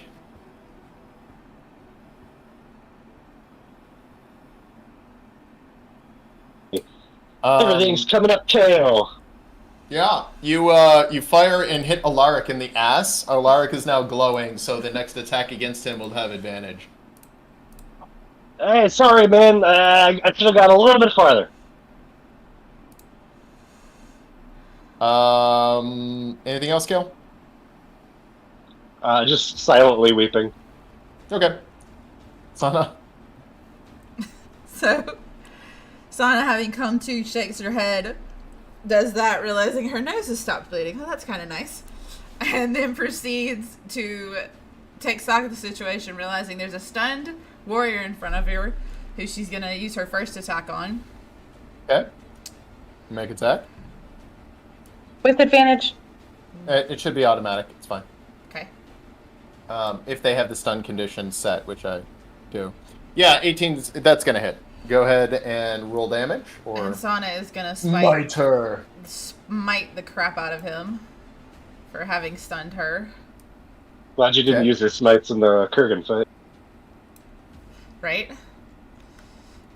Pretty good smite, actually. 17 damage to him. He's hurt, but he's not showing major signs of damage yet. Okay. And Sana, seeing the Kergen and Iris, snaps out, "He's yours to finish!" And then immediately pivots and advances to be in range of the Hunter of Men and does her Okay. second attack on him. If I'm that's going to give you possible. advantage on this because he's being flanked by 2 people. So, kind of the way I see it, if you're fighting that many people, you're going to be flanked no matter which way you're fighting. Okay. That's a lot to take on, which almost never happens, is to have that many people on someone. Good thing it was with advantage, otherwise that'd have been a 1. Yeah. Go ahead and roll damage. Okay, I'm gonna smite him too. You can't. Oh, I You can't. can I only already cast used 1 spell. Yeah. Sorry, I dropped it. And make sure you're marking off your spells when you get a chance. But yeah, you're only at 1 smite. Well, okay, hold on. I've used it once, right? Yep. This whole time, so I have 2 more chances to use it, right? Yep. Okay.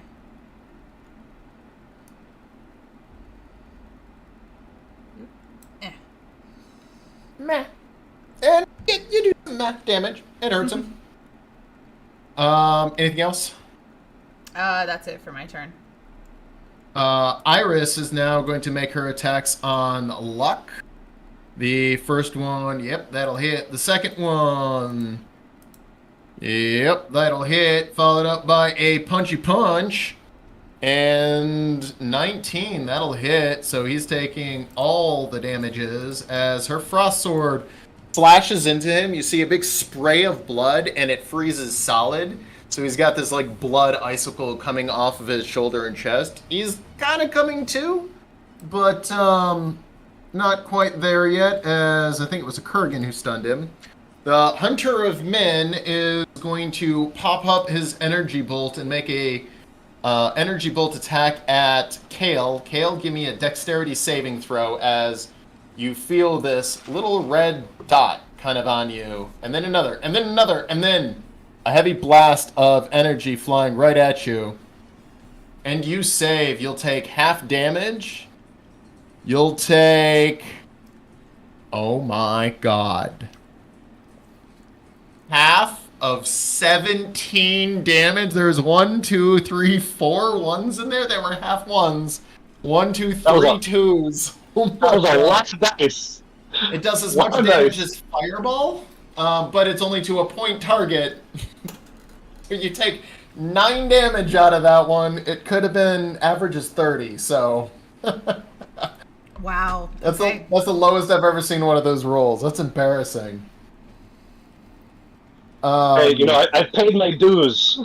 Yeah, all your low healing rolls.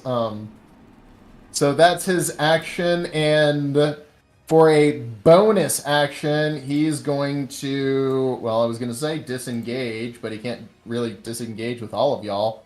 Yeah, he's going to disengage and move opposite of Iris. He's going to disengage with Alaric, so Yosara and Sana take an attack. Can't remember. Is disengage point target, or is it total effect? Disengage is 1 person, I'm pretty sure. That's what I thought. Go ahead, just You take can your rule it attack. however, but I'm gonna roll it point target. So we both attack or no? Yeah, you both attack. I'll look that up for future reference. 1's gonna hit. Go ahead and roll damage for she who hits. Yeah, it does some damage. You know, it's nice. And with that, I have a question. Alaric, go ahead. Since he's engaged with a target, my opportunity attack, could that involve sneak and make an advantage? Yeah, I don't see why not.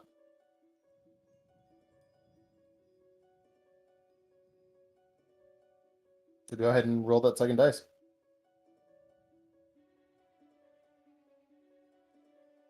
It hits. Go ahead and roll damage with sneak damage. Snack attack. 10. All right, now we're starting to show the signs of wear. Ooh, maxed it. Just wanted to hit. Yeah, finally got a melee hit. It's been too long. Was that piercing damage? No, slash. Yes. My packed weapon. It says slashing on there. Never mind. But your sneak is piercing. Not that it matters, but sneak is supposed to be piercing, which, as you pierce him, the armor he's wearing offers 0 protection, and you do a little extra damage, realizing this guy's not as strong against piercing damage. That's why I bring it up. Alaric, seeing all of this chaos, is going to charge down the Hunter of Men, as he has a one-track mind and has ignored the stun guy because his tactics are not great yet. Swinging at the Hunter of Men and missing. With that, the Kergen is going to change her tactics, flanking with young Alaric and going after the Hunter of Men. Her first longsword strike hits. Her second longsword strike, or greatsword strike. Ooh, nat 20. It's gonna be tough. Yep. The Hunter of Men is brought down by the Kergen and falls in multiple pieces on the ground. The Kergen is not going to use her bonus action. Instead, she's going to advance against the heavy Grand Elf Troll, not fully understanding the plan that you guys have in place. With that, Grand Elf is going to close with her, make a bite attack on her, miss, and then make a heavy slashing attack with its enormous claws, and doing some pretty good damage against her. Kergen is now looking pretty rough. And with that, it is going to be Luck's turn. And before Luck goes, you see Shrek the Lizard Man run onto the field, starting to close the gap as... Oh, wait. That's the announcer. I must have dropped in... Oh, no. I have the wrong picture. Damn it. I'm going to fix that. With that, it is Luck's turn, and he's no longer stunned. Luck is going to take down the person who did the most damage to him, which is Iris, making multiple attacks on her. It's going to hit. Second one's going to hit, and he's going to unarmed strike her. Hit, hit, hit. Taking damage, taking damage, taking damage, and attempting to stun her. Iris is stunned. And Iris she's okay. Not fine, but she's okay. But Shrek the Lizard Man has entered the field. I just gotta fix him. Okay, it is Yosara's turn. Yosara yells out 3, trying to remind everybody we have to be touching Dimkin at 5. And just gonna shoot Eldritch Blast at Luck is no longer He's no longer stunned, but Eldritch he Blast still will not engages an have... enemy, so I could still get sneak. I forgot what the ruling was with Eldritch Blast and Snake. Last time we brought this up, you ruled that because We I could do it, right? consciously chose Rogue and Warlock, we would Okay. do sneak with Eldritch. I vaguely remember that. I'm into it. Just write a note I'm on gonna- your thing and be like, Alex said it was fine. Alex said it was okay. Nobody attack us online. Exactly. I'm gonna shoot Eldritch Blast at Luck. Okay. For record, my dream is to have people invested enough to call us out on rules and fractions. That would be awesome. Right?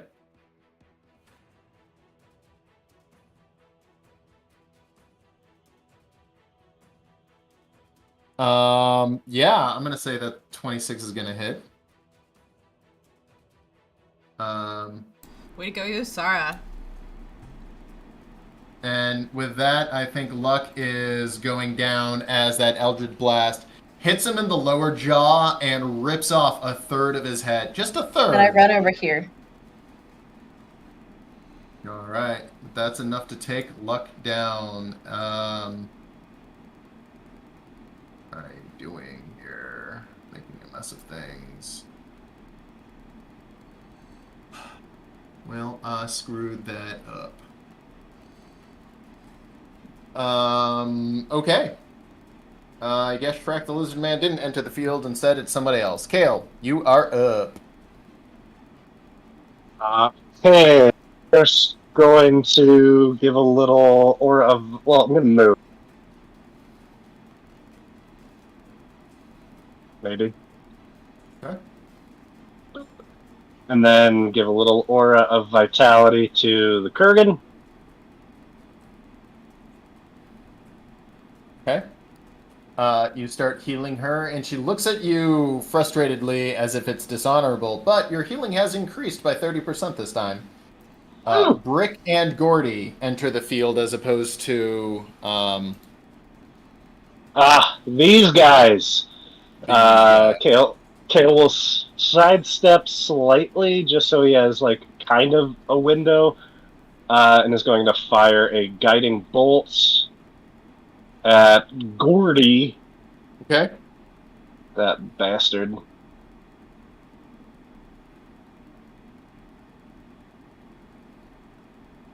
I'm going to say that's going to hit. Nice! 17 damage to Gordy as he comes running in with Brick and takes a guiding bolt to the chest. He is now glowing. So I think you can actually add that in so it'll have advantage on whoever attacks him next. Yeah, advantage attack roll. If you drop that on Gordy, then whoever attacks next will automatically get advantage. Just helps me out. Sana, you are up unless Kale has a bonus action. I do not, and it's not letting me drag that. Oh, never mind, it did. Okay. Alright, Sana is going to advance to the, basically to the side of the Kergen next to the Grand Elf. And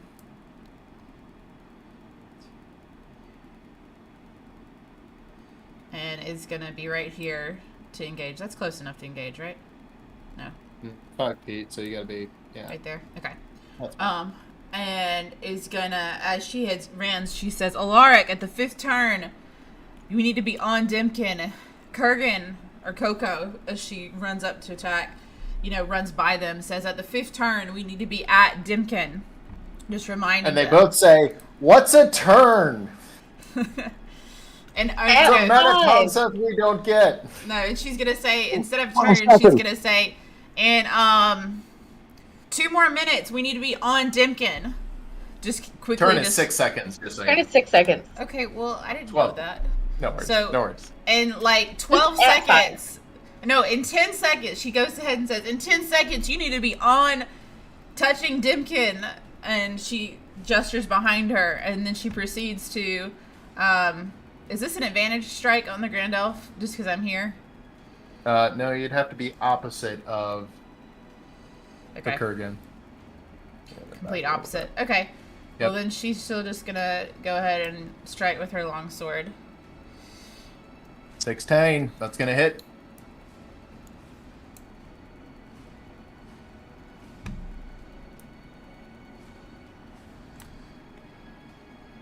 And Misses on the 12. It's gonna miss. Yep. Anything else, Sana? That's all I think I'm able to do at this time. Iris is no longer stunned.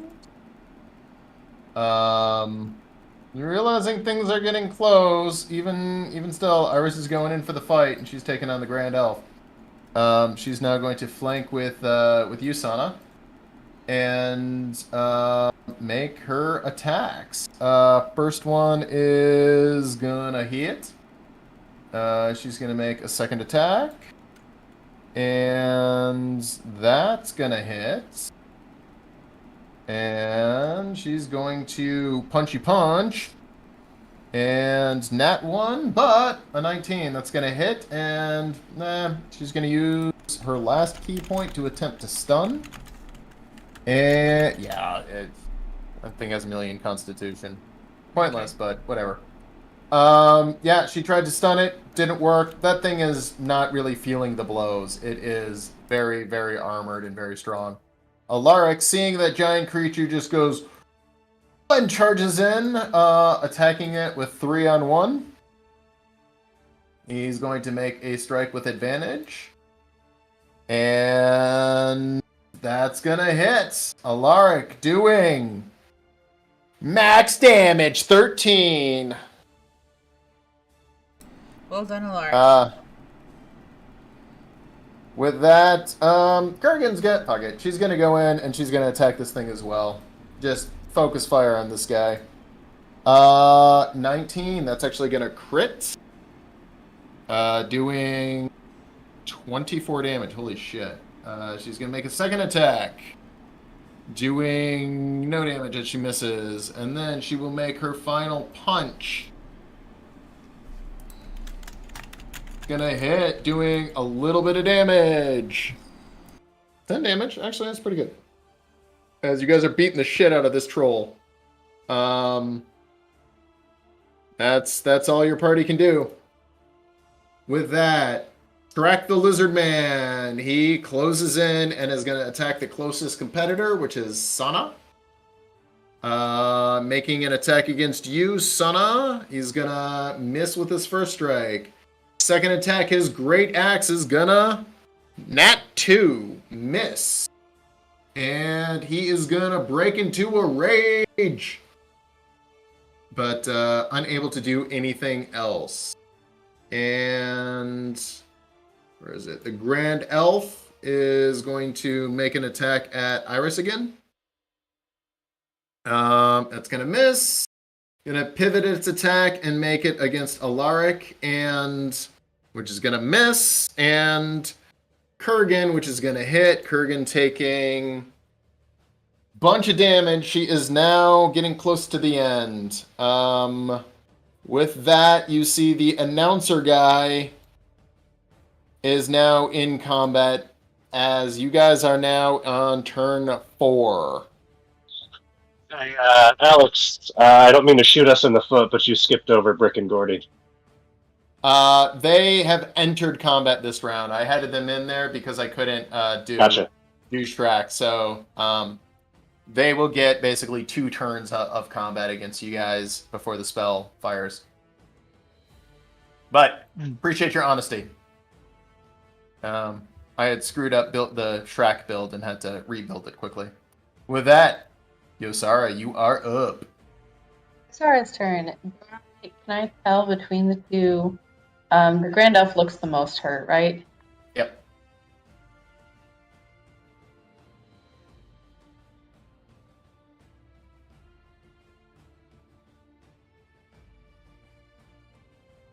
Gonna run over there and shoot Eldritch Blast at the Grand Elf.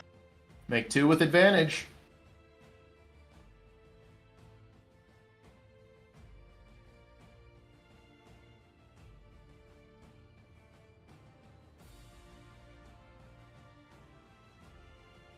Um, 17's gonna hit. It's got thick hide, but it's also pretty big, so it's an easy aim.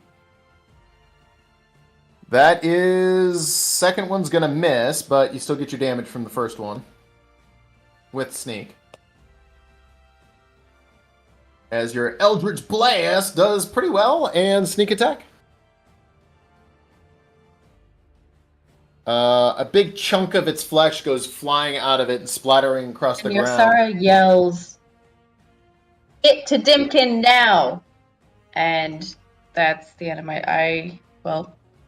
takes 5 feet step toward Dimkin. Okay, Kale, you're up. Dell's going to move over, give a little bit of healing to the Kergen, since she looks like she's going to drop it any second. Come on, baby. God damn. 4 rolls and nothing higher than a 4. Pitiful. And then use my last guiding bolt on Gordy. Oh, With hold advantage. on.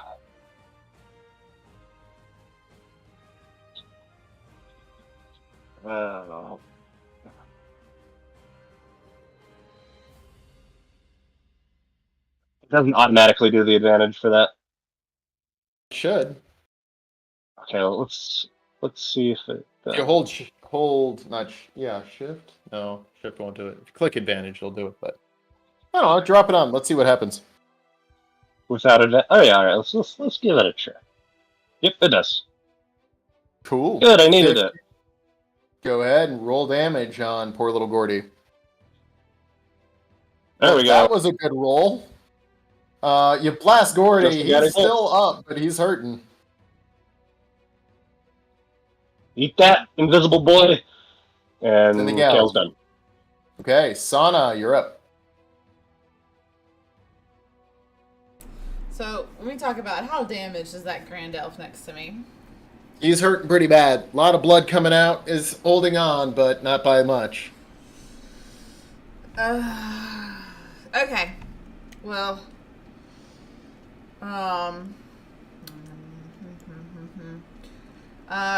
Sana is gonna turn to attack the lizard man. Well, I don't know. Yeah, she's gonna attack she'll continue attacking the Grand Elf for now. Why Okay. not? With advantage. Oh, sorry. It's all right. Never mind. Just go ahead and roll again and see if you crit. Okay. It's the only thing. Nope. Okay, so go ahead and roll damage. Okay. That only counts as one attack. Right. Can I do? I'm gonna activate Yeah. smite on that attack. Okay. Yeah, you feel your energy charge up, and you rip into the troll, blasting it almost apart. It is now holding on by just a thread, and it is nearly dead, but still clinically alive. Okay. And then Sana's gonna go ahead and do I need to roll for advantage again, or is this Yeah. next? Okay. I'm gonna try and get it right this time. Oh yeah, that's gonna kill it. Go ahead and roll damage, but it is DED dead as you slash into it, killing the heavy troll, which falls near. No, misses Alaric, almost crushes him. But now there's a giant dead troll. Okay, and can I use my movement now to fall back? Yeah. Okay, so I'm gonna fall back. Okay. As you run back, Shrek the Lizard Man takes a strike at you, an attack of opportunity. Okay. There we go. And that's going to hit as he hits you in the back with his great axe for 9 damage. And Sana's You're gonna hurting pretty bad, but you're still up. And Sana's gonna pivot, and because he attacked her, my response is to activate Hellish Rebuke on top of him. Hellish Rebuke. Do I just hold on? How do I do this? You got to roll that one first. Yeah, black one first. And he is going to succeed. It just means it does half damage, so go ahead and roll damage. Okay. As you Hellish Rebuke him for 5 damage. Okay, and as I run by, I'm gonna snap to Alaric, get back to Dimkin, and the commanding voice that she has, so he understands that that's a now, and do not stay and fight any further. Okay. With that, Brick runs over to Gordy and yeets him, throwing Gordy at Kale, Dimkin, that whole crew. Gordy, Brick is then going to advance slightly. Gordy is going to take down his best buddy, Kale, and is going to make 2 attacks against you, Kale, with his glowing blue halfling sword, and miss both times. Yeah, that'll be Gordy's turn. And the announcer guy Hold on, is can going... Go ahead. Can I take an attack of opportunity because he's not completely within 5 feet of me, is he? Because I was gonna say. What gives you the attack of opportunity? As a sentinel, you can use Is reaction. it Hellish Rebuke your reaction? Well, no, Hellish Start Rebuke using it. is a reaction if I get attacked. Yeah. I Yes, can you create use it your would be reaction in then. Yeah. So you only get one reaction, so that would be Hellish Rebuke would be your reaction. Okay, I was just wondering with Sentinel, because when a creature within 5 So feet of you it's makes not an actually attack. Sentinel. If you actually look, your fighting style is protection. So yes, you would be able to get it if you hadn't have used your reaction already. Okay, that's fine. I was just curious. But that is well played. With that, the Shredderator is going to move in and go for the weak, being Alaric, making 2 heavy attacks against him. First one is going to miss, and second one is going to miss as Alaric manages to deflect the Shredderator. Nimbly Oh jumping my out God. of the way. Go, Alaric, go. Yeah, well, that kills all of his backup moves. And with that, we are now on the 5th turn. When Dimkin goes again, the spell will complete. Anyone or anything not touching Dimkin, or not within 5 feet of Dimkin, will not teleport. Yosara, you are up. Yosara once again shouts, "Get to Dimkin or get left behind!" And I'm going to run over to Dimkin, grab a hold of his shoulder, and shoot Eldritch Blast at, I don't know, probably Gordy, if we're being honest. We'll call that within 5 feet. Yeah, that's fine. Is it 5 feet, go or ahead do I and- need to go one more? No, it's fine. It's as long as you're within a full square, you're within 5 feet. Go ahead and make your attack on Gordy. Do I get advantage because he's Kale? Yeah. engaged? Plus Yeah, guiding that bolt. too. Yeah. Guiding bolt. He's engaged. Sneak. I mean, yeah, you get a lot against him. That's gonna hit. Roll damage and snake. Not great damage as Gordy manages to deduct the brunt of the attack. Go ahead and make the second one. All right, snake. But you do manage to hit him in a vital spot. Gordy's still up, but he's starting to feel the effects. Discuss the advantage. Hang on. No worries. Yeah, just roll for a crit. I mean, it's going to hit no matter what. 18 and 19, not bad. Go ahead and roll damage. Oh, that's enough to take him down as you clip Gordy. He goes cartwheeling backwards, and Kale goes to make an attack of opportunity, but it doesn't matter. He's already dead. You just hear Brick go, "Gordy, god damn it! I keep telling you, Gordy, just follow me." Kale, Yeah, the last of my movement is just going to be to like make sure I'm touching Dimkin. You feel a weird, creepy tentacle wrap around your arm, and you're Mix. Okay. Oh no, he's a snake right now, so you feel a. He's a snake. I love him. Yeah, no, snakes are cute. Kale, you're up. It would say, "Mildred, don't you die! Get behind me!"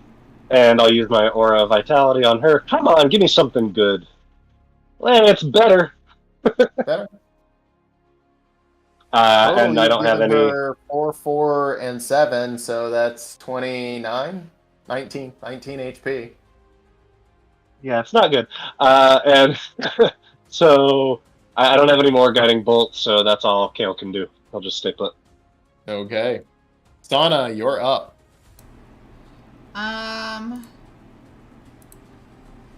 Zana can't do anything from where she's at, but she does very aggressively and very loud snarl out into the field. Alaric! Iris! Kergen, get your asses over here now! And she would like to have used her Thaumaturge to basically let that boom. Gotcha. But unfortunately, that spell doesn't work. But that's the intensity she's going for. No worries. With that, Iris is going to push past the Shredderator and use all of her insane amount of movement to move to the other side of Dimkin. She'll take an attack of opportunity from the Shredderator. And it's going to hit. She's going to take max 17 damage. She's still alive, but she's bleeding bad. But that's all she's going to really do. Yeah, she doesn't have any thrown weapons. That's all she's going to do. Alaric is going to just run towards Dimkin, leaving Kergen all by her lonesome. Actually, Alaric is going to swing at the Shredderator and then run. And Why does that not surprise me? Miss horribly, as it was a half-assed swing. And with that, the Kergen is going to take a punch at the Shredderator, miss, and just say, fuck it, and run. Taking an attack of opportunity from him, and I know what you're saying, he's already used his reaction. Well, he gets 2 reactions if he wants. And misses by 2. That could have taken her down. Maybe. And with that, it has concluded your guys' turn with Kale, Alaric, and Sana in the front as the enemies close in. Shredderator is going to take his attacks on Alaric, and Brick is going to take his attacks on Sana, with Track the Lizard Man taking his attacks on Kale. Track is up first, taking an attack on Kale. First one misses. Second one misses. And untouchable. Bonus action only works if he gets a hit. Brick, with his insane range, is going to hit Sana very up close. First one misses. Second one hits. Sana, you're going to take... No, it missed. That missed! That missed. I'm 19. Oh, shit. It That did. just missed. Oh, okay. Sana, I'm giving you 6 HP back. Sorry about thank that. you. I don't know why. I thought was that still a hit. alive, though, luckily. It got minimum damage. Luckily, if it had Since hit. he missed with all of his attacks, he can't take his bonus action strike on you. And that leaves the Shredderator versus Kale. The first attack. I thought it was Alaric. Isn't he squared off to Alaric? Or Alaric. Yeah, Alaric. Okay. It's Alaric. First attack misses. The second attack from the Shredderator before the spell completes. Nat ones as he slams his claws into the ground and he sees you all fade out of existence. You have 1 nanosecond to give a response to them as you all blink into the next realm. Yosara flips off, taking her hands off Dimkin and is left here by her... No, I'm kidding. Sana turns and looks at the Shredderator and says, "Fuck you and your playground." And as you all disappear, the Shredderator goes, "What? This was fun." And you guys blink out of existence with Shrek and Brick going, "Yeah, this was fun. What?" And with You that, have you guys... 9 misses in a row. Yeah, I know. I'm looking at... That's a lot. I mean, you guys have decent AC. Misses! Yeah, we do. Honestly, I think that's the only thing that saved most of us was the decent, like, especially me, because you were literally almost about to, like... He would have had to roll almost max damage to kill you in 1 hit. But if he hits you, then he gets a second strike, and that's how most of these gladiator fighters work. Yeah, If they hit you so- once, then their bonus action can count as a strike. If they miss, you got nothing. So with that, you guys blink out of the Warriors Playground. I'm going to go ahead and drop in the new map because it is big, and then we'll go ahead and take a couple-minute break. Okay. And as you guys teleport, it does take a couple of seconds, and you feel your health and energy and spells changing as when you blink between realms, you get a long rest. Awesome. I was worried if someone went down, would they stay down? So that's good. That's good. Well, remember, gosh. these are warriors, so the problem is if they take you down, then they try to murder you. Yeah. And that's how they fight Yep. and that's one of the perks, if you will, the dangers. If their strike hits you and knocks you down, then they make another strike with the intent to finish you. Which I thought would be a cool way to play the bad guys. For sure. Whew. Wasn't bad. All right, let's go Yosara, Kale, Sana, Iris, Alaric. You guys are getting quite a party here. Mm-hmm. You're gone. You're gone. Don't forget Dimkin. All right, like I said, this one is a little bit larger, so it's gonna take a few minutes. What's it called? I'm gonna share it with you guys in a second. Okay. Just making sure I have it set up. Okay, let's hope this works. So yeah, it'll blink in, but it's large, and I think this map is very pretty. So I did it in not super high resolution, but you know, higher resolution than most of the other maps because I think it's so pretty. In a hostile, unforgiving sort of way. So let's go ahead and take 5 right here while the map is loading, and Sounds good. top off on whatever.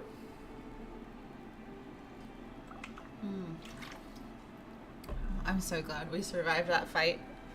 Like, you just don't understand.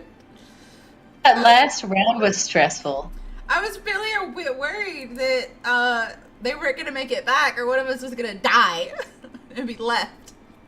I was really worried we were going to have a thing of we blinked out with holding somebody's dead body. And Right. we left the playground and they were still dead. Yeah, that's what I was thinking. That's what I was thinking.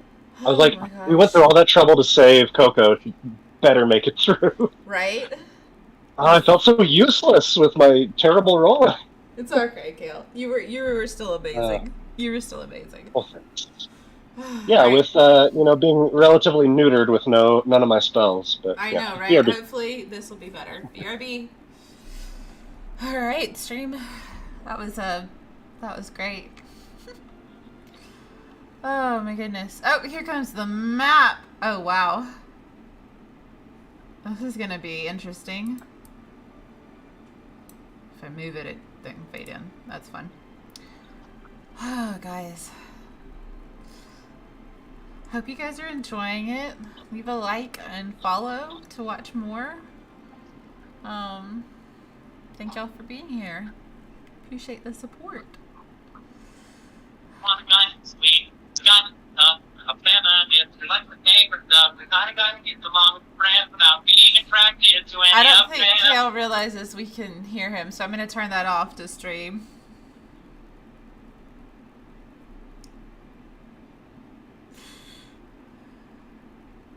He doesn't have his headset on you, Sora. Oh my goodness. That's funny. Some of the map did spawn in for a second and I saw it, but then I moved and all of it disappeared again. It's really pretty good. Hey, push to talk key got like stuck for a second, or while I left. Yeah, we heard some singing. We aren't sure what it was. Alright, I'm gonna let y'all talk to the stream while I get Weird. some water. You can chat and say hi and ask them to like and follow and all that fun stuff. Howdy, stream.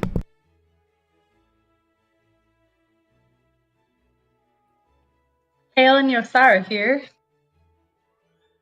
Yeah, just getting ready to walk through the hot coals of Cinderland. I think that's where we are, right?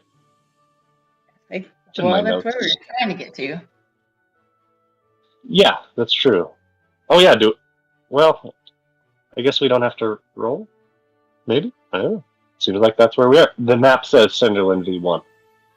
I think we use like a direct key. I don't know really how it works. Yeah, I don't remember exactly if it, like when you're going straight from one to an adjacent one, maybe you don't have to roll.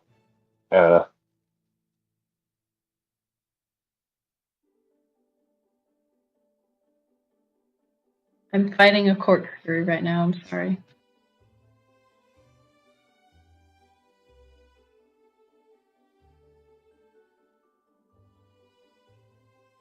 Alright.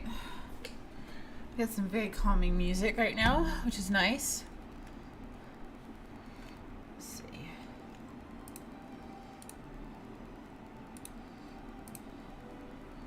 pipes. That's something I want to Music that goes well with a plane of fire. do. Pretty much. Taylor, I hope you're feeling okay. Yeah, this is like day 3 for me, so Monday and yesterday were pretty terrible, but today I'm doing mostly okay. Every now and then I get overcome with like a pretty bad cough, and my nose is still not perfectly working, but otherwise, oh, and like 7 seconds of physical activity makes me very tired. My 2 weeks of COVID meant I was just very tired and kind of bleh for 2 weeks. The worst part is that this was my last week of school before, moving, and so I didn't get like a chance to do a proper goodbye to my students, which is sad. But it's the way she goes. I know how that feels.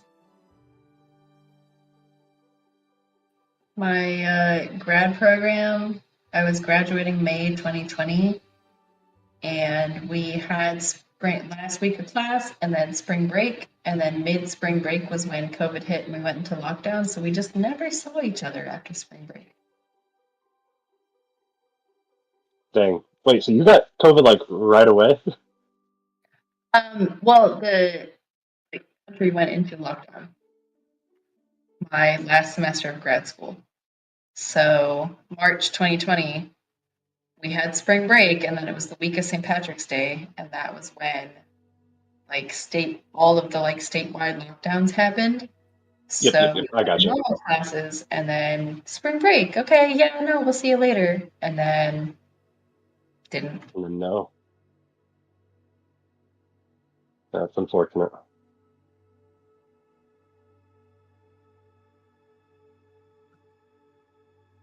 Any guesses on when we're gonna level up next? God, I hope soon. I I want kind that. of feel like the fact that we're in another realm, we should level up because we've been doing a lot of fighting and getting a lot of experience. But at least by the end of this session, I feel like in some way we should have leveled up. That worried about it. Honestly, like the sweet spot for 5th edition is definitely like 3 to 7. I was gonna say 5 to 10 is perfect. What are we even at right now, by the way? I don't even know. 5. Yes. Are we 5? Yeah. Okay. I want to level up because I want level 2 in Rogue. I want to be able to dodge shit. I don't even know what my next set is. I'm gonna be honest.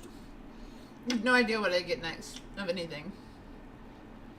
Well, you're what is straight your paladin, right? Problem level 5. I think your smite goes up. I think you get I don't know what the paladin equivalent of invocation is. I don't know. What's your what oath did you take? Was it Oath of the Crown? Mm-mm. Okay. Mm-mm. Oath of Vengeance, I think. Vengeance. Okay. Yeah, because little backstory on Sana. Right before she arrived in the mortal plane, she had literally just watched the throats of both of her mother and father be cut in front of her. And her lover also, if I remember. No, she thinks that, but I don't think that actually happened. It's weird because she thinks that he sided with his father because he was near where her parents got slaughtered, but because the shock of seeing them, she doesn't know if he's still alive or not. She almost hopes he is because she wants to kill him now for what she believes is a true betrayal by siding with his father, and his father ordering people that she grew up with and trained with that killed her people. Fair enough. And his lord father is the one that was in charge of the realm and didn't want them together in the first place, so he's kind of a dick. So Sana would, gladly kill him too. If anyone wants intermission non-D&D facts, it's one of my favorite cheap ones. Fun fact. What is that? Ooh, I realize. Let me write it down, just in case I can find it if you like it. Beaujolais, it's called Beaujolais Nouveau or Village, doesn't matter. It's a sweet French red wine. Tastes kind of like jam. They're usually Cheers. like 10, $15 for a bottle. Send me that name. So I will type it out. Type it out. This is the fun thing, stream. This is what you get when Yosara is here bored on breaks, because I am a bartender and I'm the liquor and wine beer manager for a bar, so this is what I do in my free time. She's a lady of many talents, just like your local Sana is a streamer besides streaming this. She goes by Reborn1, and she is Fortnite, Tiny Tina Wonderland, and she's working on learning how to edit videos, which, by the way, if you want to learn more about the campaigns that we've been on and the stream in general, check out some of the videos I posted today on our YouTube channel. Ooh, there it is. Got the name of it. Gonna go see if I can find it at the local liquor store. Always need a good recommendation of wine, especially in these times. If we want more fun things, this is what I've been doing my free time. I cross-stitch for fun. That's nice. This is a birthday present for a friend of mine based on the Great Wave off Kanagawa. That's really beautiful. All right. As you guys, are we ready to go? Yeah, we're fine. We're still streaming. We've been talking to stream for funsies. We're filling time. Yeah, and I've Yeah, got no some new worries. music on. I just put my little pup to bed, so Aw. By yeah, the way, it's really, map's still go ahead. not loaded. It's just black. I get loaded It for a is. second. Go ahead and move your character. Oh, there you go. Yay. Hello. Okay, so as you guys Run around. start exploring, oh my god, you realize this place is hostile, right? Whee! Sorry. Okay, And what Sana else? jumped into lava. Woo! Okay. As you guys appear in this very small, fairly small, confined temple, it is void of any kind of landmarks or what is it? Ideology? Iconography? Iconography. There we go. I'm glad you knew what I was trying to say. Void of any kind of iconography, except on the floor, some sort of a seal that seems to channel your entrance and exit into and out of this realm. There's some small braziers that are lit and seem to have some sort of an internal fire property, as who knows how long they've been here. The place smells old, but also fairly sulfurous, as a wave of heat hits you guys, realizing it is very warm in this place. Very warm to the point of extremely hot. And Sana, as a tiefling, just kind of goes, kind of just absorbing the warmth into herself, loving that environment. The Kergen nervously looks at all of you, with her eyes then resting on you, Kale, and says, "It's strange. The Warriors' Playground, I have died hundreds, thousands even of times. Yet, the moment I walk out of that hellhole, I'm nervous.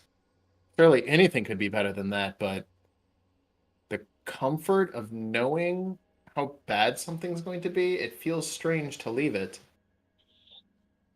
Like, if there's no consequences to any of your actions other than flaking out on a bet, I mean, is that really the existence you want? I mean, I know that this is scary and new, but you got friends. Just also understand this. There are no consequences. So what if I had died 10,000 times? At 10,001, things would have been back to normal. That's not for me. I always felt that my life would have some sort of a purpose, and, well, there's no purpose in whatever that was. Yeah, that's the thing about purpose that I've found is you got to make your own, you know? Everybody's searching for answers. I don't really think there are any. It's just the choices you make. So let's go play with fire. What do you say? He smiles. What could go wrong? Nothing. Can we get a long rest, by the way, Alex? Yeah. Were you able to do that? Yep. There you go. Thank you. And yeah, Iris goes to you, Kale. Goes, hey, little brother, you have those magic thingies you can keep doing again. What are they called? Cantrips? Real quick, little in what sense? Because I am both larger than you and older than you. So, explain. Can you cantrip? I can trip, and so can you. I think I can trip too. But yes, I've mastered a few. You want to see? Yes. Come here. Lean in close. No. Nah, just kidding. I want to attack you. And Kale will produce flame in his hands and then extinguish it.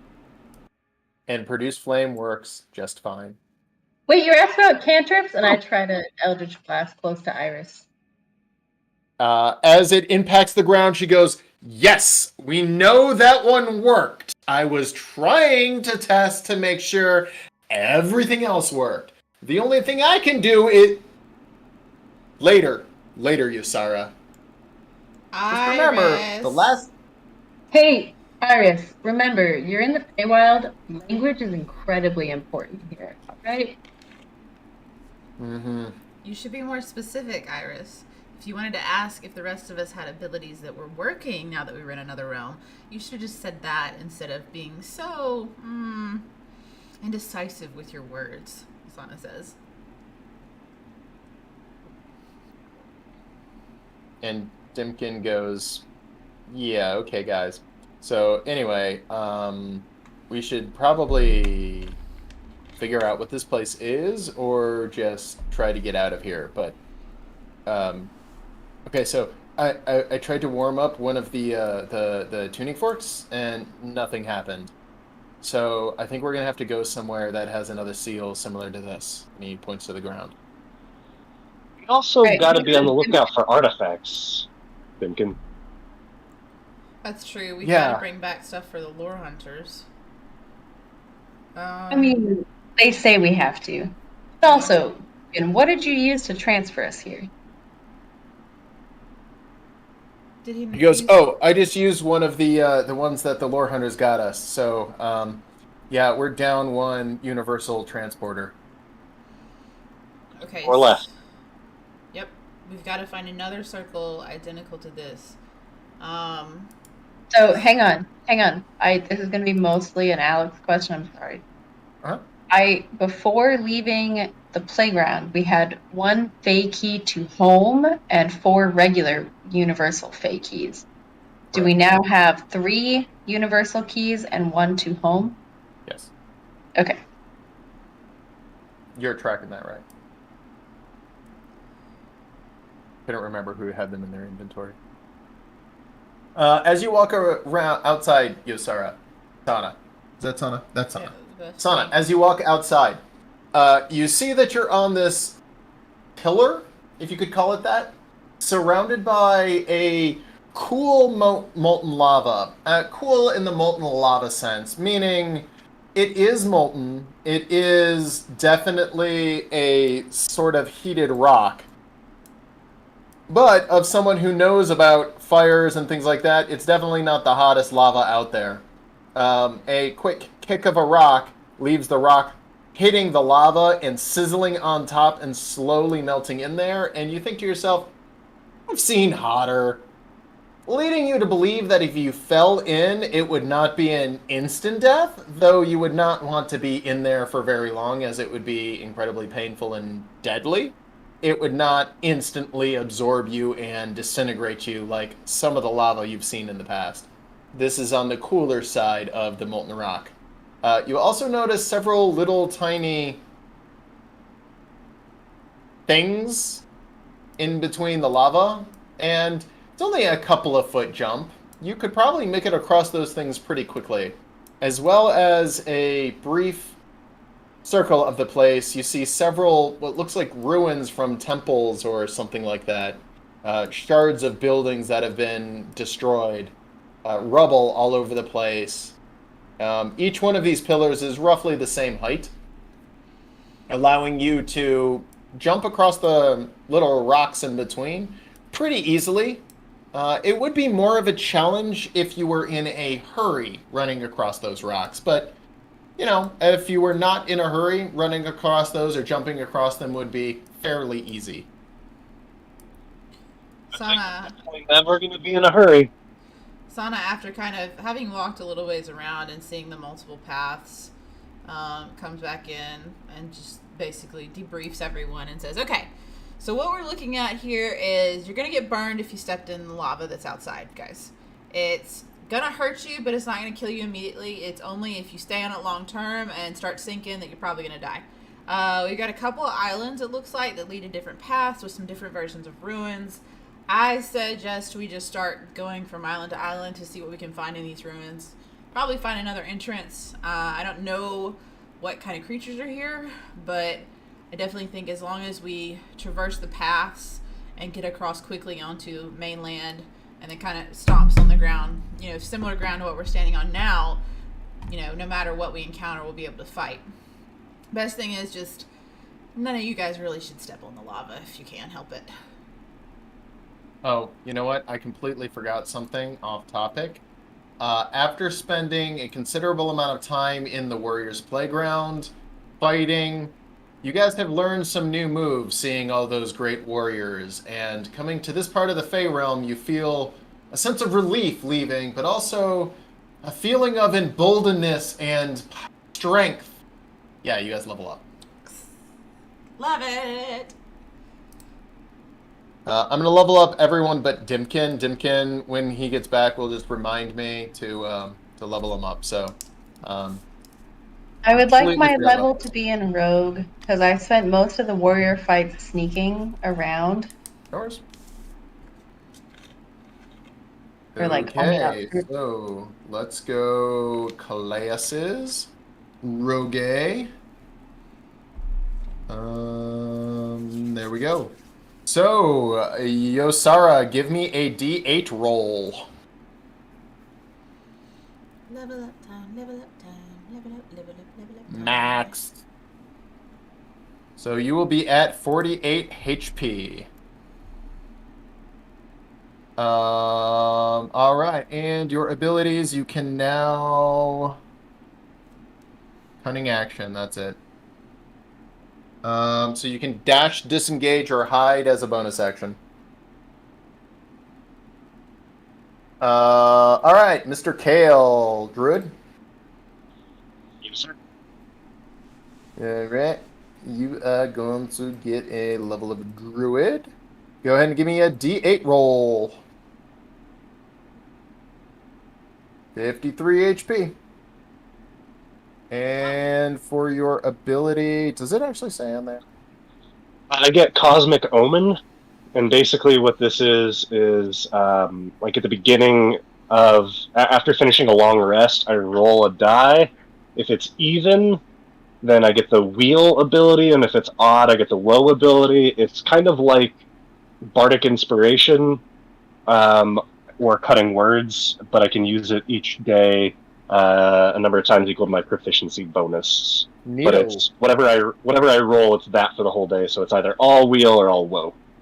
Okay, give me a roll to find out if we're wheel or roll. Whoa. Wheel or woe?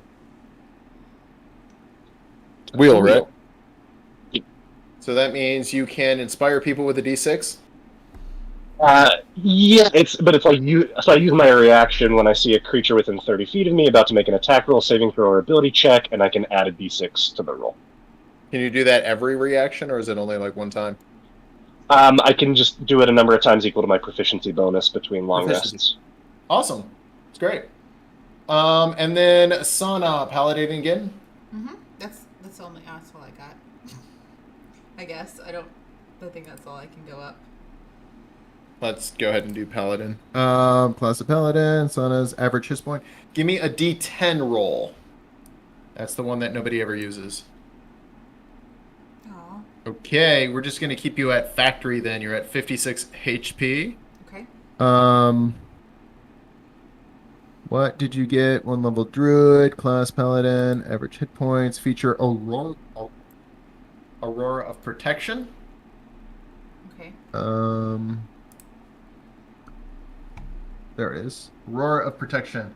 Starting at 6th level, whenever a friendly creature within 10 feet of you makes a saving throw, the creature gains a bonus saving throw equal to your Charisma modifier with a bonus of 1.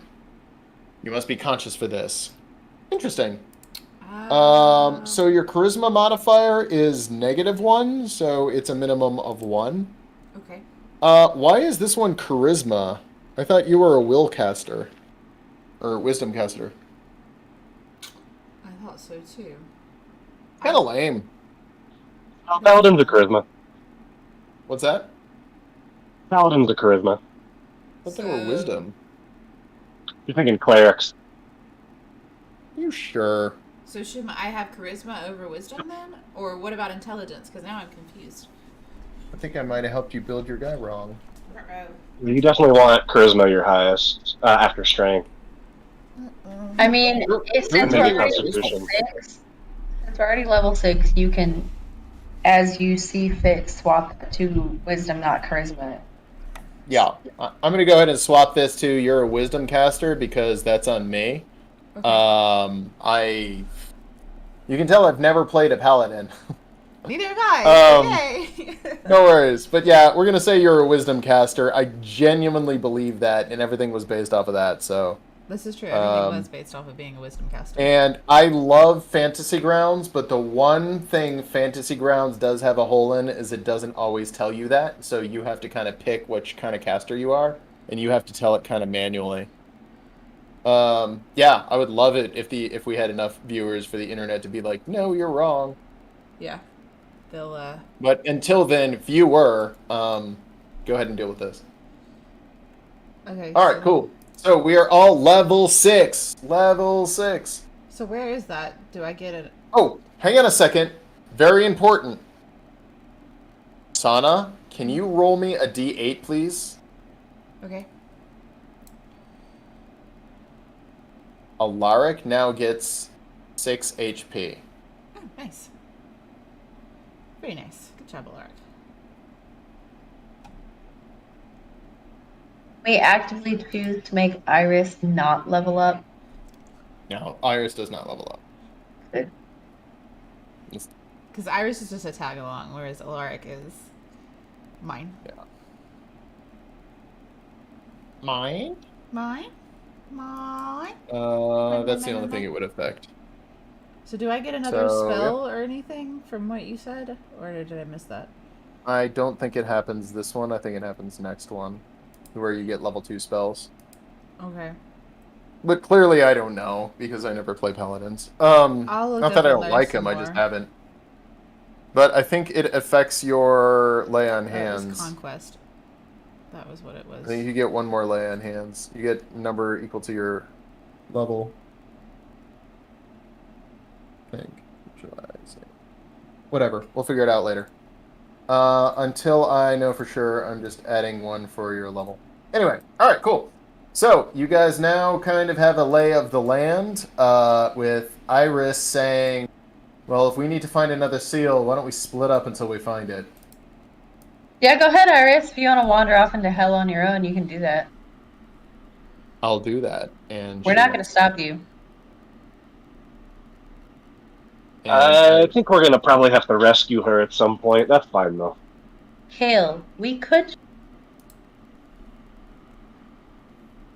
Yeah, I mean we could, but I'm just saying, like, I have a feeling we're gonna go about our business, and then suddenly we're gonna come across Iris, and she's like chained up by some demon or something. So Again, And we Dimkin can leave goes- her here.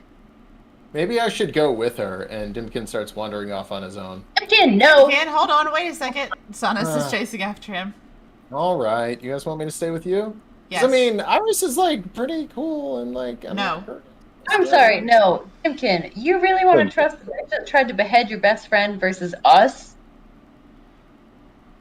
I mean, Sana tried to behead my best friend.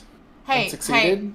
hey, Dimkin, listen to me. Listen to me. The only reason I even attacked Kale or yourself was to make everything go faster and get us out of there quicker. All right.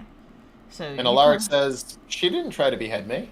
Alaric, What? I did try to behead you. You just have fast little feet. Aw. Also, she didn't try to behead Kale. She stabbed him so he wouldn't get into trouble or cause any other problems in the Warriors' playground. And that's what I did to you as well. And then I went and killed Iris and beheaded her because she is annoying. Sana says. And we killed passionately. Iris for fun. And So, Coco, welcome to somewhere else. You all have some very weird interpretations of friendship. Yes, welcome to the group. How are you? yeah, that's fair. We're weird. We have weird friendships. Right. Well, Would you like to have my travel with sword. us? I suppose I don't have much of a choice, but yes, I would. I mean, Needed a change of pace. now that you're out of the playground, you can travel however you like. You are welcome to hang out with us, though. We know you did a great service to our dear friend Kale way back, getting him out of the bath, which I understand is not fun. For that, we thank you, and I'm sorry you had to do that. And I'm happy Gale you're out has- now. Gale has some skills that no other man I've ever met has ever had. Look at Kale. I know my way around, what do you call those cooking things? Yeah, you know what I'm talking about. It's fine. And Alaric says, "Oh, cooking!" Yep, that's what we're talking about, bud. Alaric will explain to you in your higher level.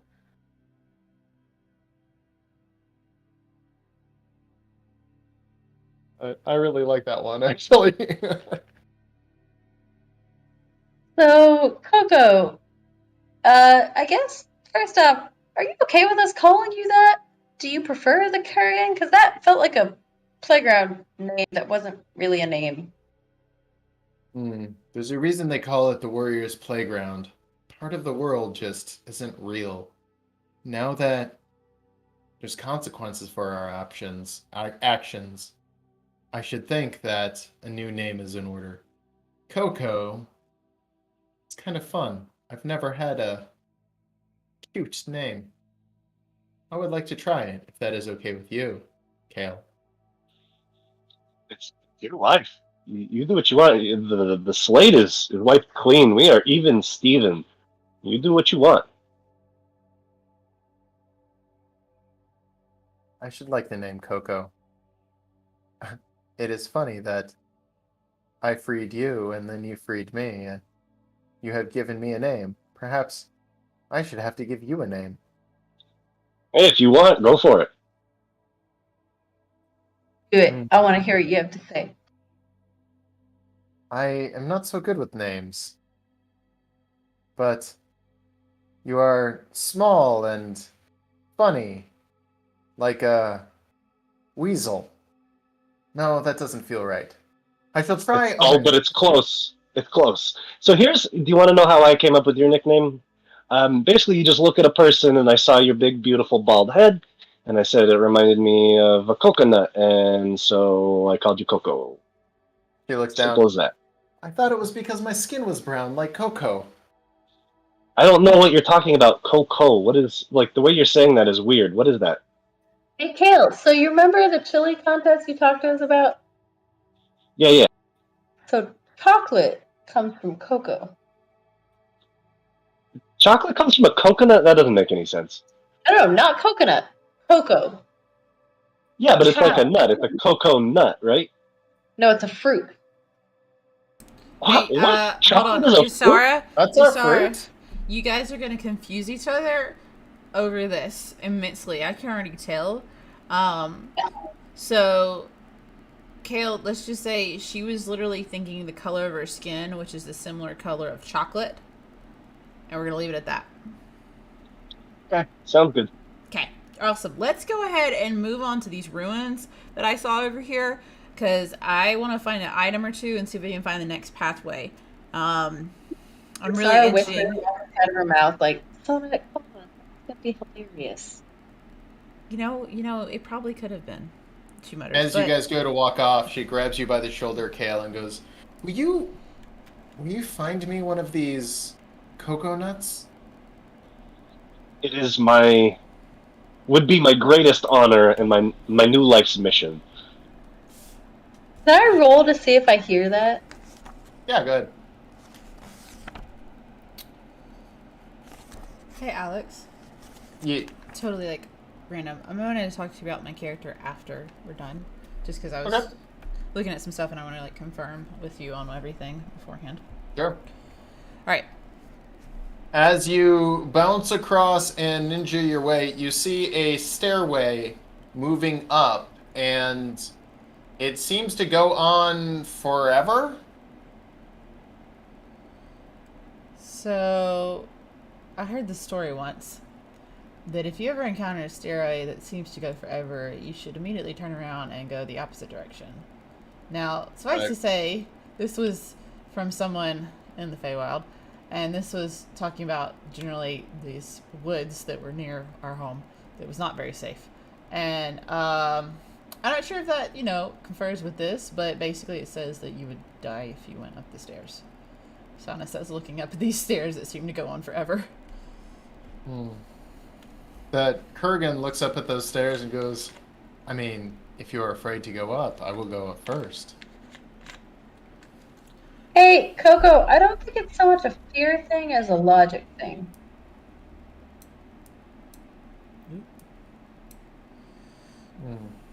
Perhaps. Perhaps not. It is up to you all. This is a large, new area we're all in. There's a lot we don't know. There's probably some smart ways to spend our energy and some not so smart ways to spend our energy. No, I don't know about you, but a stairway that goes up forever? That looks interesting. Hey guys! Sana yells across the thing. Sorry, Kale. I found something over here, I think in the distance. It looks really similar to that thing that we were standing in before. Can you guys come over here and take a look before we go up the stairs? I don't know where you are. I can't see you. Oh, there you are. Hello, Kale. And you hear Iris just go, yeah, I think I found the way out. Oh, I found it. Sana turns and looks at it. Yeah, I found it first, bitch! Right here, dunce! You're the one that wandered off on your own in the first place, you psycho! Yeah, you bitch! Oh, yeah, because you were going to be able to leave without us. Sana, What? focus. Okay, sorry. Iris is not Check it focused. out, Focus. and Iris starts jumping across the little stones connecting the two, and Kale, Donna, give me a perception roll as Iris completes her task. Wow, damn, Kale. Receptive. Very.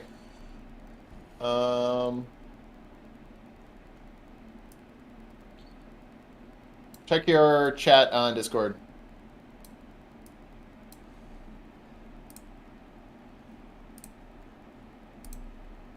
Meanwhile, Yosara is down here like, no, see, Sona was right. You have to go the opposite of the stairs to get to where you need to go safely, right? And Alaric's like, I'm curious to see what's up there. Should we go? Yeah, but real quick, Sana, I got a question for you. Yeah, what's up, Kale? Sana says, kind of glaring over at Iris, who's near the circle. Is there such a thing as a lava fish? Can Sana do a history check on if she would know what lava fish are? Sure. Do actually in nature. Oh, in nature check. Is that? I saw as she was going across, it looked like there was like something moving around it, like in the lava, like it disturbed it, like with a ripple. Is there any chance Yosara would know what that is? Do I know what that is based on that 16?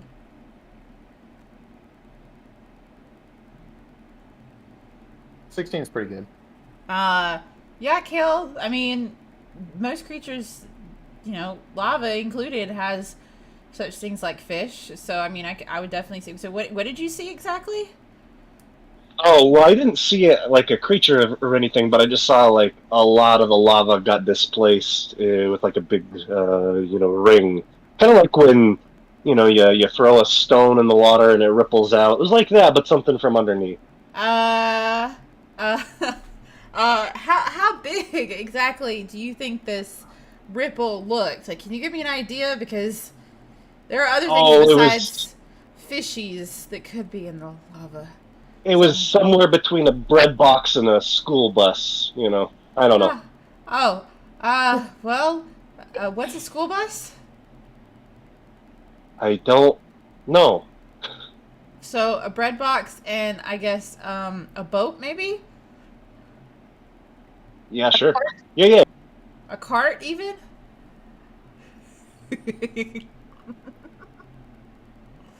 I think we got to be careful on these stones. Yeah, you're probably right. Hey, Iris! Sana yells across the lava. What? Bitch, Sana says under her voice. Look, there's possibly creatures that are living inside the lava. There was a large movement when you were moving across the stones to get over there. Please be careful. Something could leap out and try and attack you if you come back this way or move into other stones across the lava. Sana yells. Are you telling me to stay here? Hey, Sona, quick. Huh? What's up, Yosara? I mean, if she ignores you and we lose Iris, no one's going to be upset. Sana, having heard that, turns and goes, yeah, you can do whatever you want. I was just letting you know in a kind of friendly gesture, but honestly, bitch, just go ahead. And then Sana proceeds to just walk back over to the staircase. Hey, Kale, what's over there? You see anything interesting? There's a staircase that goes on forever, and Sana said we definitely shouldn't go up it, but for some reason, people want to go up it. I don't know why. Are we going up? I can't hear you at all. Yosara and Alex, you cut out for a second. Are we going up it? Not yet. I vote no. Infinity is scary. Well, I think we might want to explore around a bit more before we go up. I definitely think it's a good option, but there are other islands around here. I think we should explore what they might have before we go up these stairs. And then only part of our group should go up and then come back down. Possibly Dimkin. Is it my supposed to stay here? Alaris. Yes. Iris. Do whatever you want. Yosara shouted out as loud as she could. No, stay there. Iris is kicking back, taking a nap. Of course I she is. mean, worst case, worst, she gets eaten. Who knows? Yeah, fair. So, we going up this staircase? I just don't want to be first. No, okay, so I think, okay, look, there's this other island over here.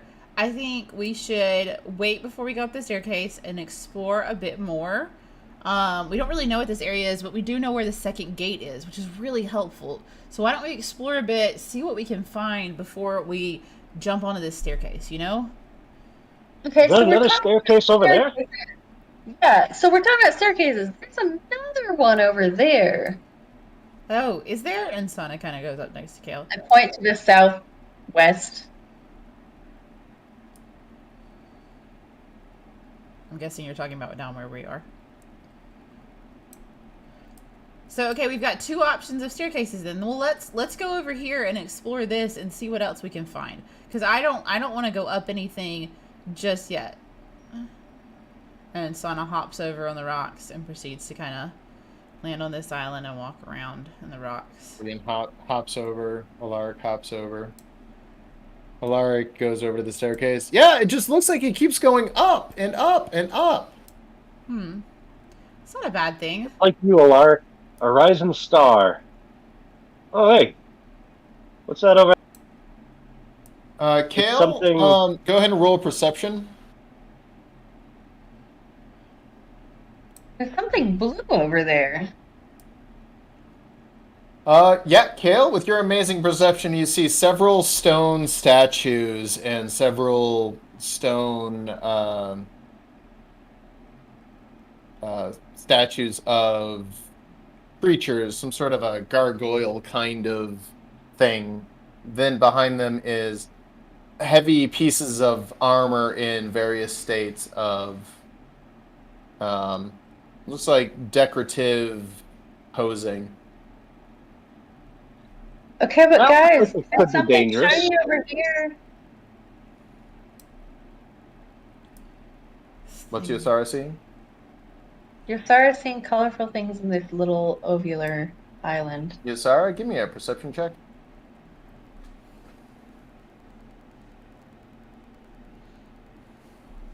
Maybe she is. It looks like some sort of colorful things on the ground.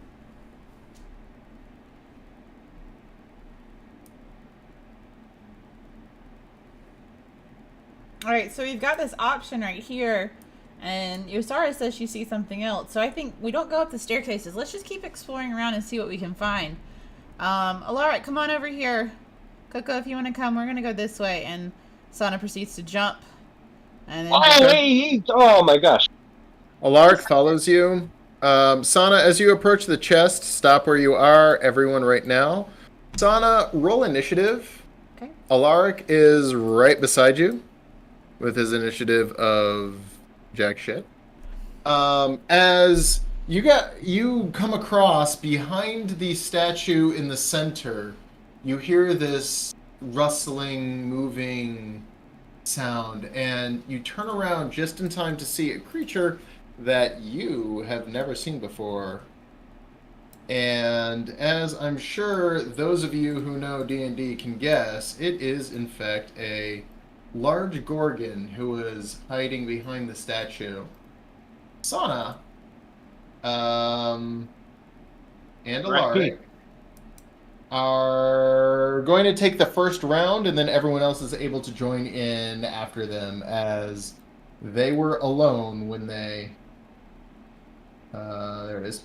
They were alone when they went across. So the order will be, the Gorgon is first, as this large snake-like creature with snakes for hair and a body of a woman comes out of a hidden location behind the statue and immediately casts Petrifying Gaze on you. Okay. Sana, give me a Constitution saving throw. Constitution. You are fine. Give me a Constitution saving throw for Alaric. Just give me a D20, and his modifier is 2. 18. And he is fine as the Gorgon closes with you and engages in melee combat. It is... Nope, those are not bonus actions. It's unable to do anything. Sana, you're up. Okay. Sana proceeds to draw her sword and yells out as she prepares to attack. Kale, Yostara, Coco, there's a creature over here. We're gonna need you. And then prepares to attack with her long sword. And Okay. So you are looking at this creature making your attack, correct? I guess. I don't really Okay. know. Go ahead and roll attack. Okay.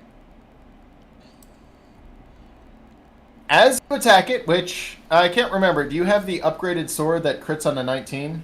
Yes, you do. So go ahead and make this with critical damage. How? Hold shift when you roll your damage. Okay. I'm gonna go ahead and activate Go ahead. my first divine smite. Might. So you go ahead and slash viciously at this creature, critically it. Remember, roll shift. Good job.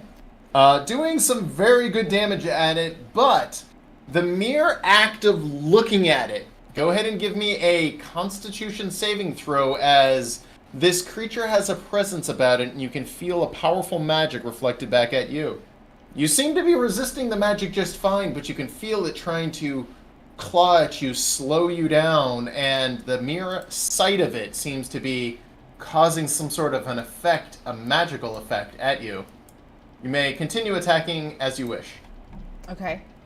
Alaric, be careful when attacking. There seems to be, and Sana kind of shakes her head as she prepares to attack again, something going on. As you shake your head, the minute your eyes break contact of it, you feel better. And then when you make eye contact again, you feel that same magic. Ah, Yosara.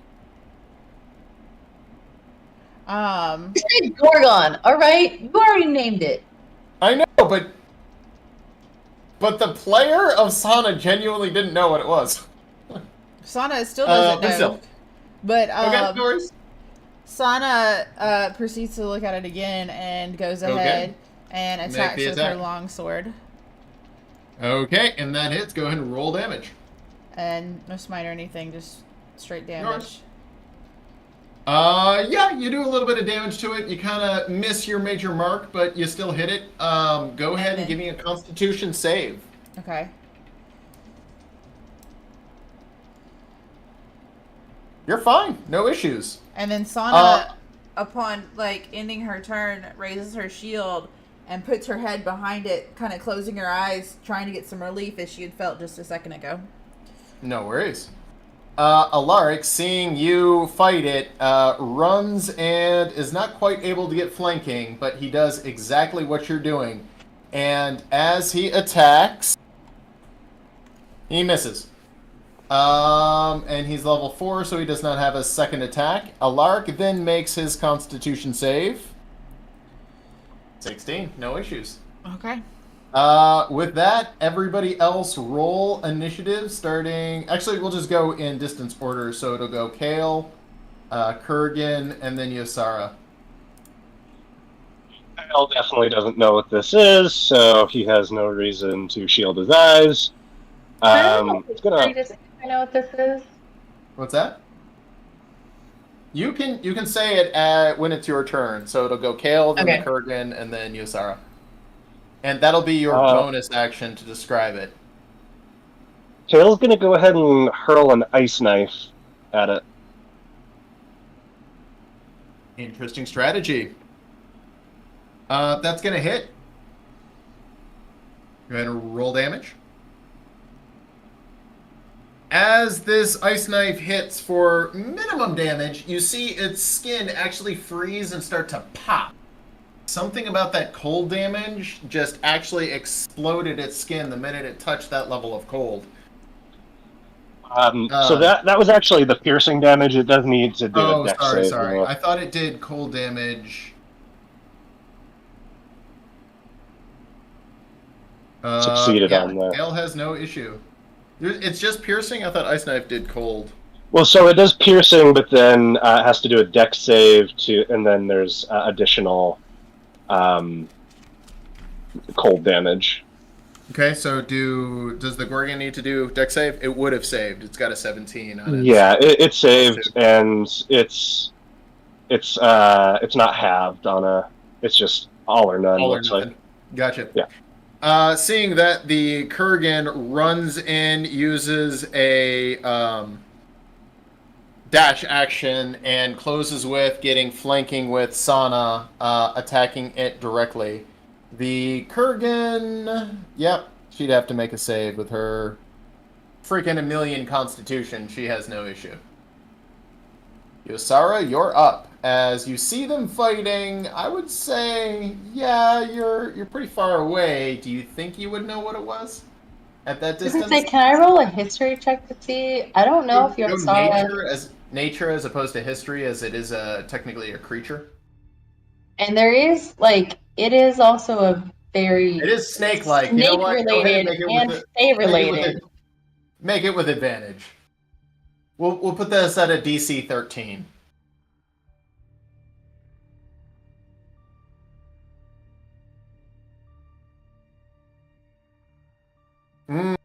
You've heard of these things, but you're like, I remember there's something critical about it. It'll come to you next turn.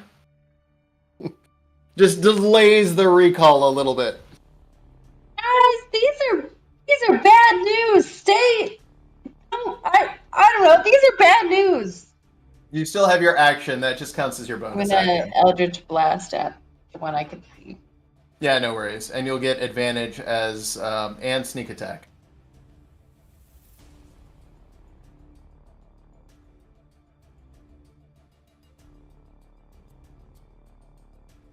That's gonna hit. You're gonna roll damage with your sneaky snake. Max damage as you blast it right in its snake face.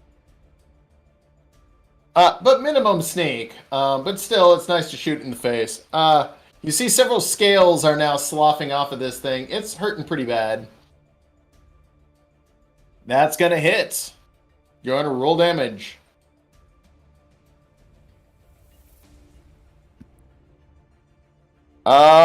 Good damage, and you are within 55 feet from it, corner to corner.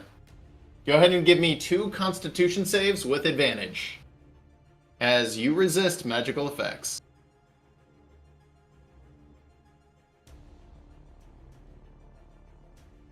No issues? Second one?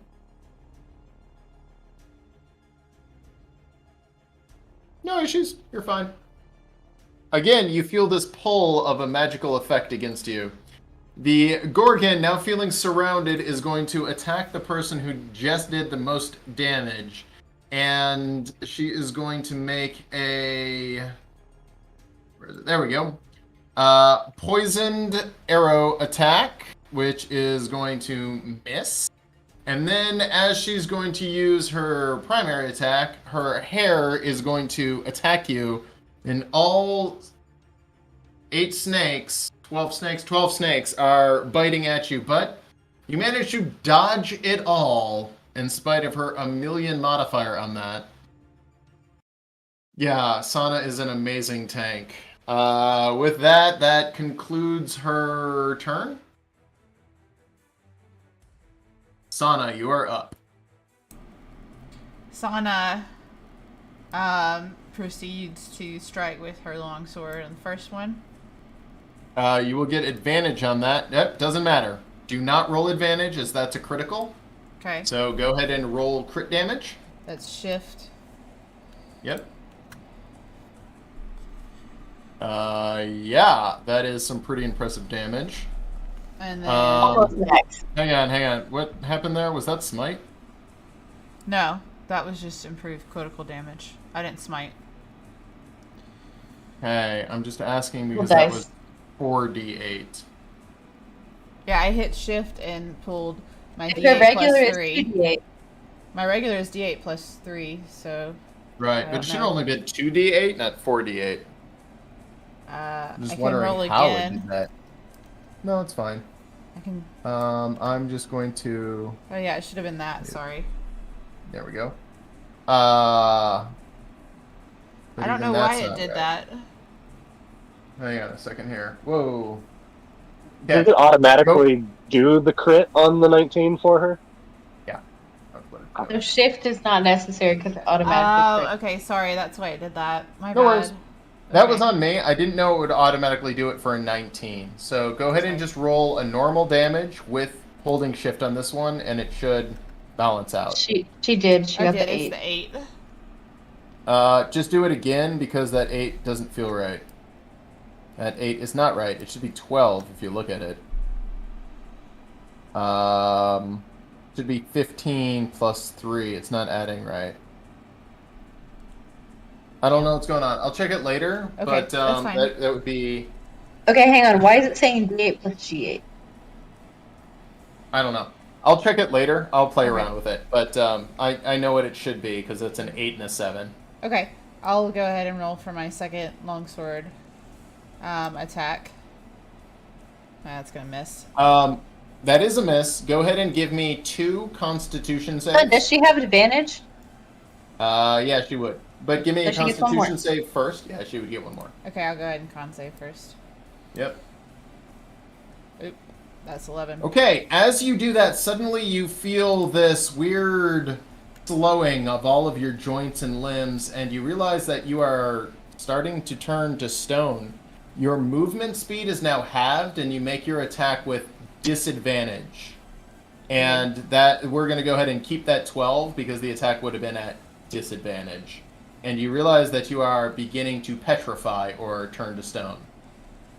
With that, as the Gorgon has dropped below half health, and you are beginning to petrify, she is going to make a vampiric attack against you, Sana, with advantage.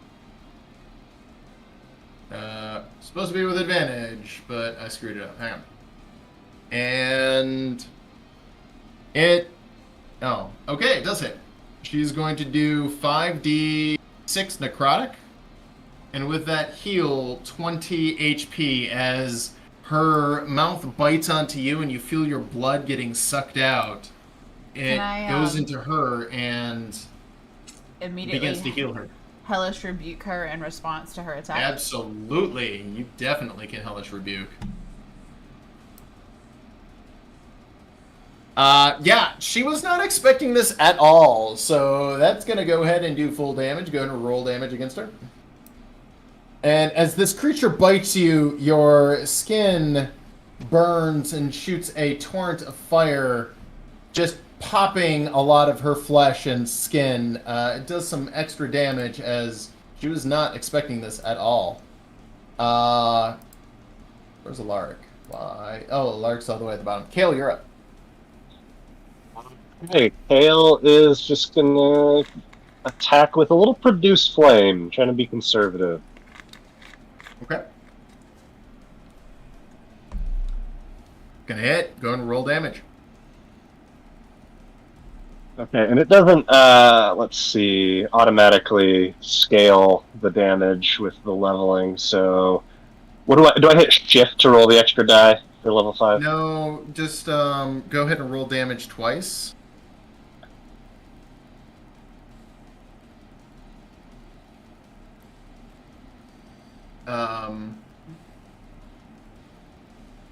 Yeah, doing extra damage as apparently I forgot to take off vulnerability to fire on this one, but whatever, I'm not going to change it now.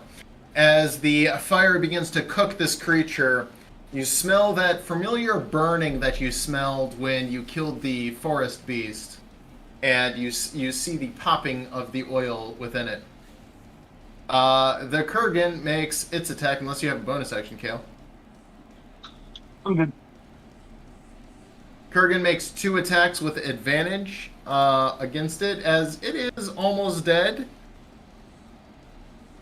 That's going to hit.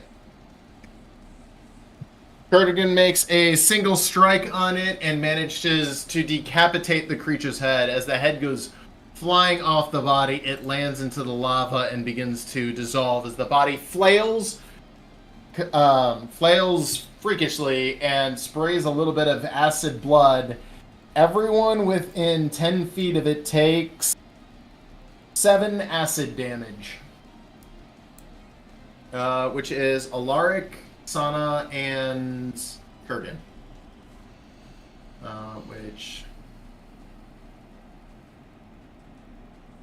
And Sana. With that, the creature is DED dead, and it falls to the ground as its skin begins to coil, and it begins to kind of tense up. The head dissolves into the acid.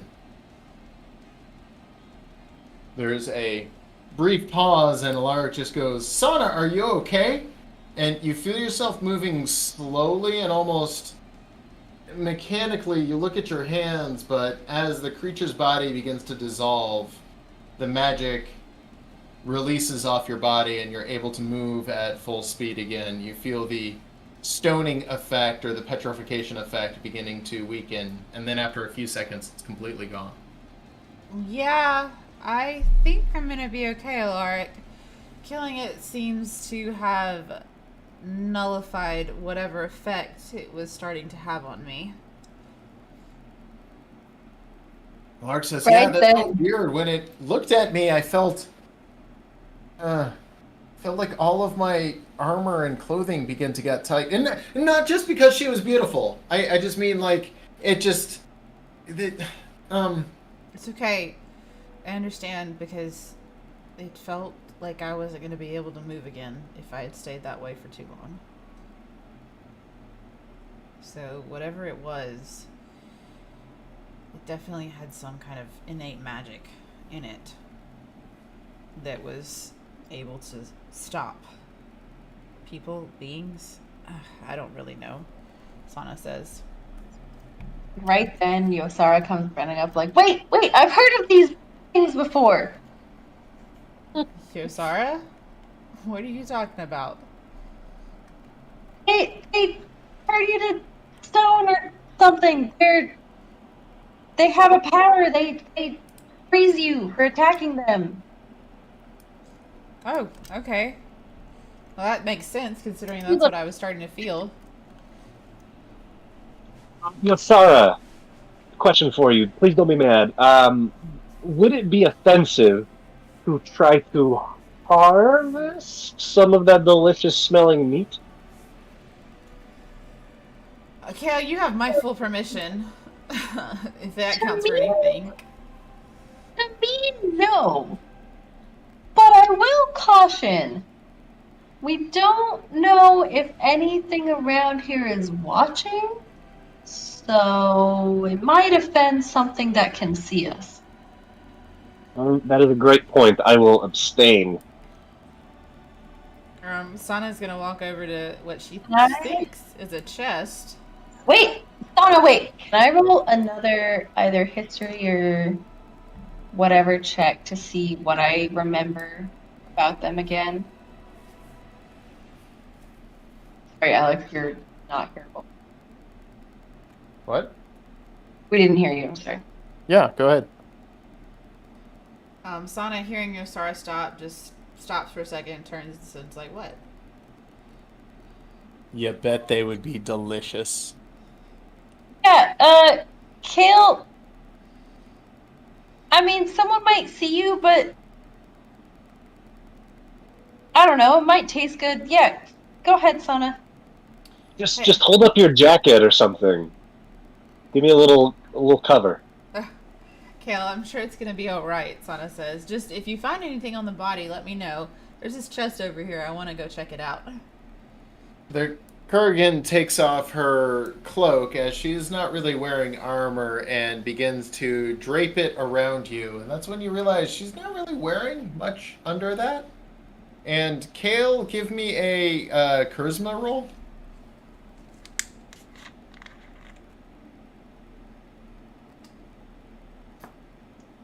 Big money. Hey-oh! There we go. As these are the first breasts you've seen in your entire life, you feel invigorated while cleaning this creature. Make your what is it, nature roll as you begin to skin this creature with advantage. I don't know why, but I feel inspired. All right. With that 15, add 1 vial of high-powered poison, which is 6d6 poison damage. Single use. But you get a vial of high-powered poison and Gorgon scales, we'll call it. Hey, Kale. Yeah. I mean, I understand, like, you picked it off, but it could still hurt you a lot. Maybe Oh I should yeah, do that. yeah. I don't want to touch that stuff. It smells really bad. So you want this? Go for it. Might be better. That could hurt you a lot. Thanks for always looking out for me. Make sure you add the My best. Gorgon scales to your inventory. We'll call it 20 pounds worth. And Do the then scales need to go with the vial? no, Okay, separate. then I'll hold on to those. Yosara, go ahead and add poison vial 66. Single use. The way poison works is if it's a ranged weapon, it's a dip and shoot. You miss, you lose. If it's a melee weapon, you can basically use it until you hit with it, unless the fight ends before you can use it. Make sense? Cool. Got it. I wrote it as high power poison, honestly. Yep. Just put on there 6d6, just in case I forget. I did. Cool. Sana, what are you up to?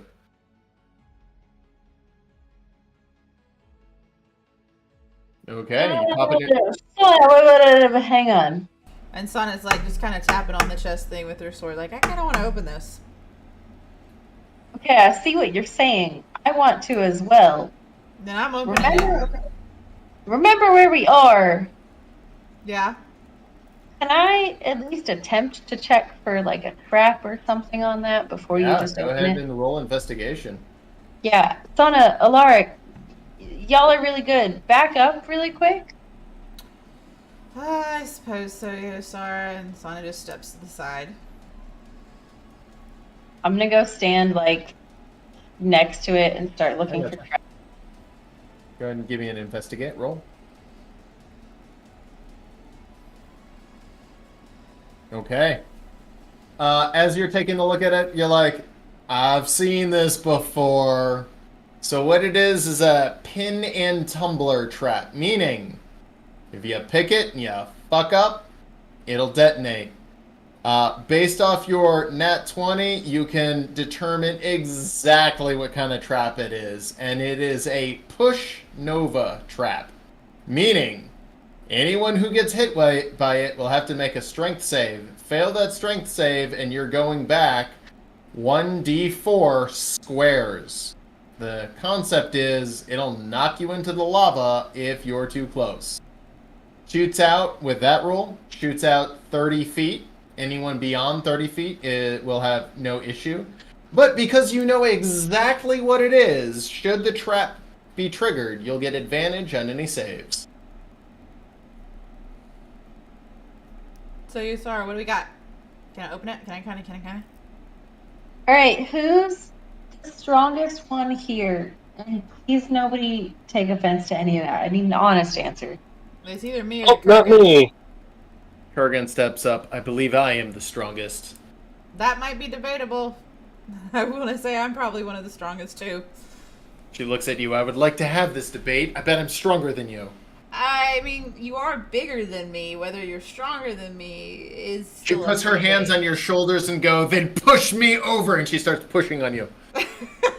And Sana laughs and says, all right, we're having a pushing contest. Let's do this, Kyoko. Let's go. Yosara stands in the background going, I regret asking all of this. As you push for a nanosecond, you hear whoosh as her feet slip out from under her and she falls flat on her face, and you almost fall over her as she has nat 1'd it. And Coco, you know... she does not say a word. She just jumps from rock and then gets by Kale. Sana just kind of looks over. Alright, Coco. I still care about you, Coco. Sorry, you're just... Alright, yeah, we're just gonna go ahead and open this stupid thing. Hang on, Sona, don't... hang on, wait a second. Coco, that was a wonderful testament to some immediate amount of strength. How about you come stand with me, and if Sona happens to, whiff this, we can catch her. Whatever will redeem me.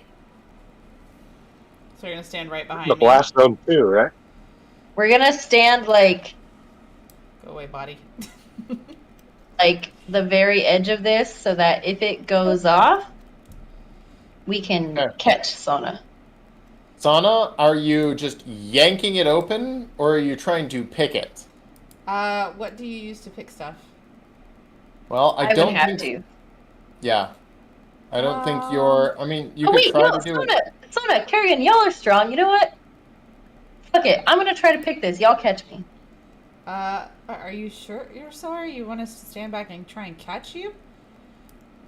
Okay, I'll stand Me behind go in you. the lava. We'll catch you. We got you. I got All you. right. And Sana stands Yosara. slightly behind her, with the Kergen Yosa- a little bit behind Sana. I gotcha. Yosara, what is your dexterity modifier? So Dex modifier is +3, proficiency is Okay. +3.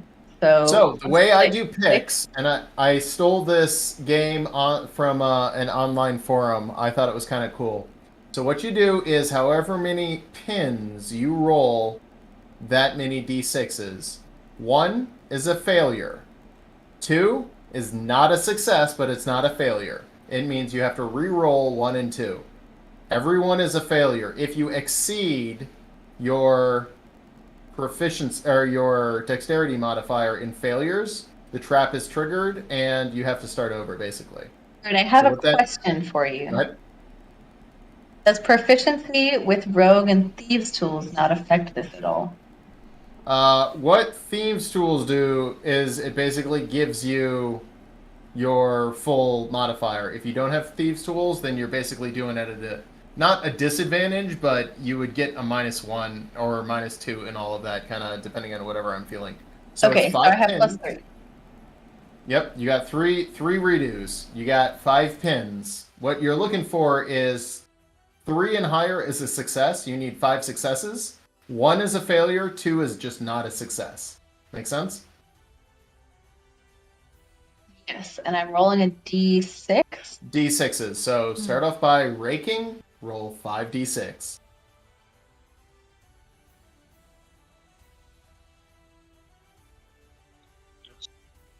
And Yahtzee time. And as you go through it, you realize you've got 3 tumblers exactly where they should be. You just need to hook the last 2. Give me 2d6 rolls.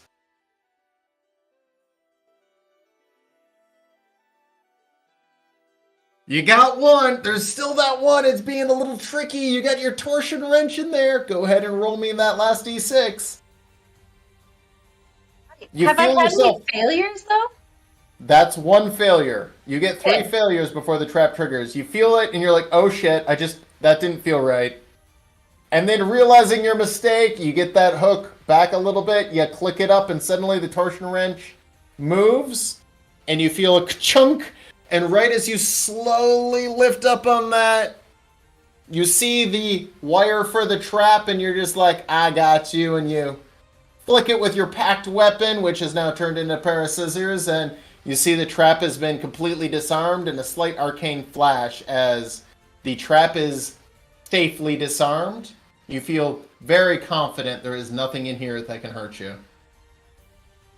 I'm gonna calmly try to open it without telling anyone behind me that has succeeded, just in case. And as you slowly open the chest and you're feeling good, Alaric's like, so did you get it? Yosara, you okay? Sana asked. I don't know, I'm still waiting. Alaric runs behind the statue. Quietly opening chest, hoping nothing explodes. Okay, give me an investigation roll.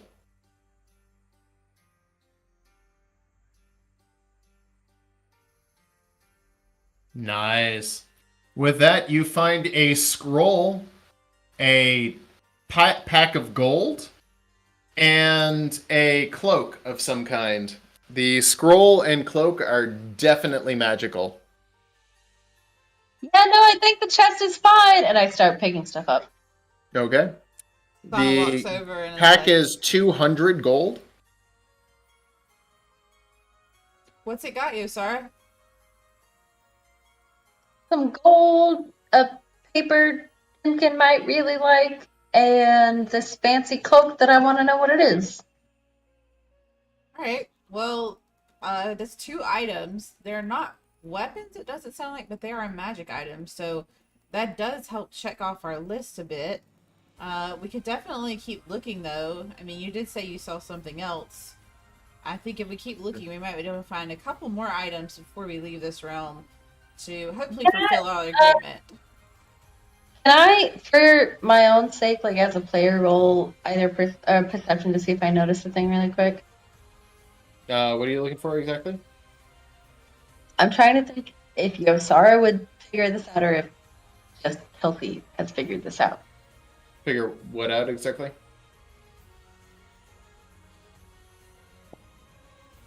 Not bad. Yeah, what happened to the body over there? What do you mean, Yosar? Are you talking about the head or the body itself? No, the body the head came off of. The body is just here. Kale just stripped it for meat. What about it? What head are you talking about?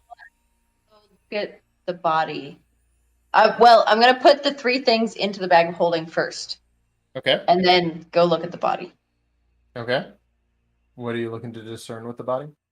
I want to see if it's, still there, if it's Kale does it has seem skinned like it's it, still and the head alive? was completely decapitated. It's very dead. It was moved when Sana was trying to walk over it, and she kicked it, apparently, and it got caught on her foot, and she jiggled it around. It was a lot of disrespect toward a dead, semi-sentient creature, so. It was just in the way. I had to move it.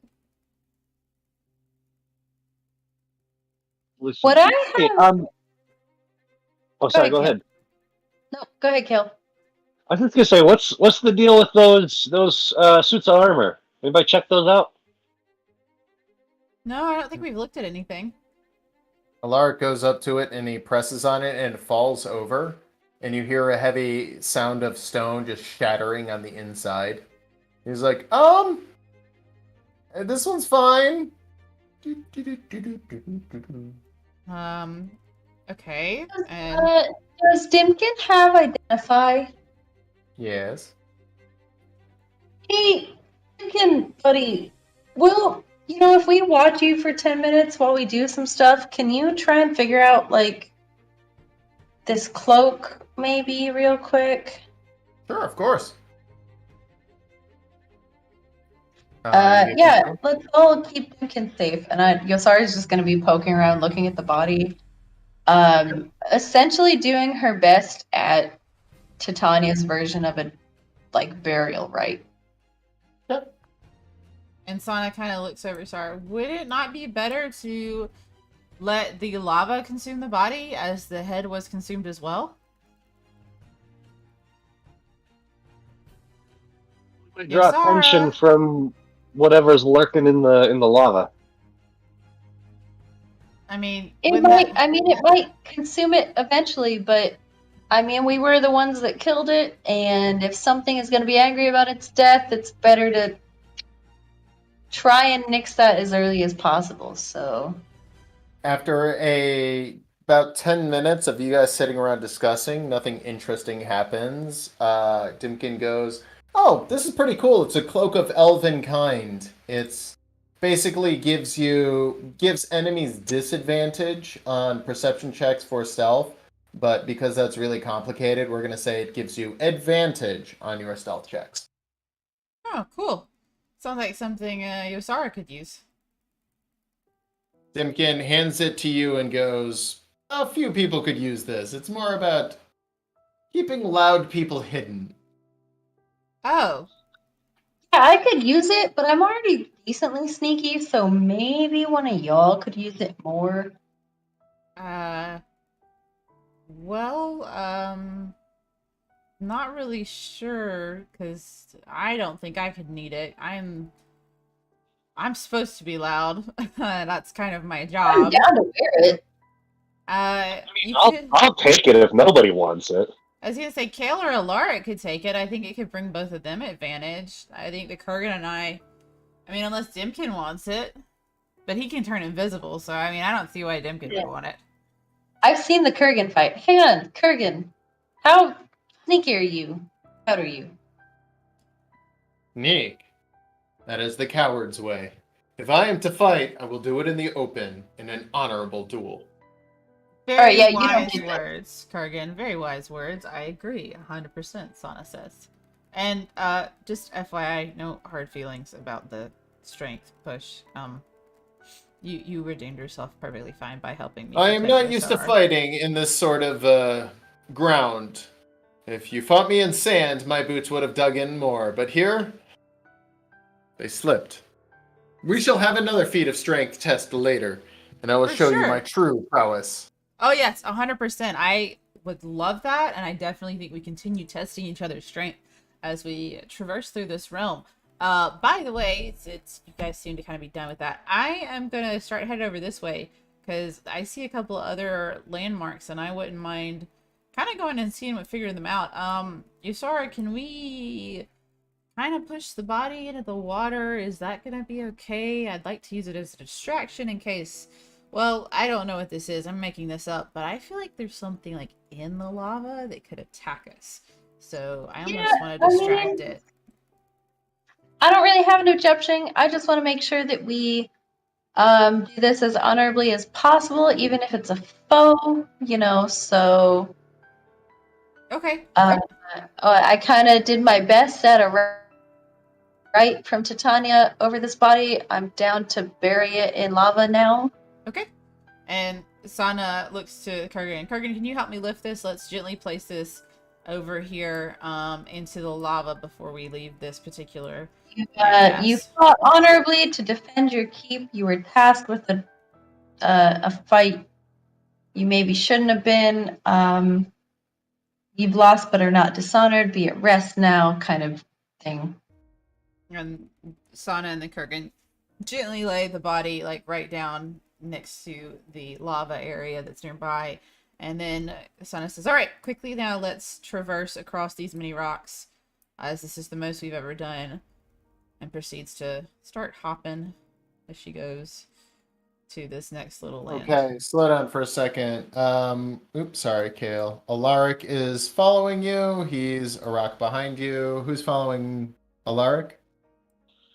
I'll go next. I'm going to go over to the middle one first and then down. Okay. Dimkin and the Kergen are waiting. So go ahead. Where are you? Boom. Okay. Kale, go ahead and move again.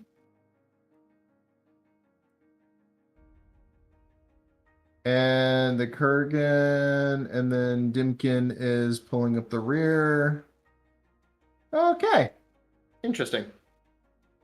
And with that, right before Sana jumps off that last rock, you see this huge displacement of lava as this incredibly large, gargantuan-sized lava worm just bursts out, spraying lava everywhere.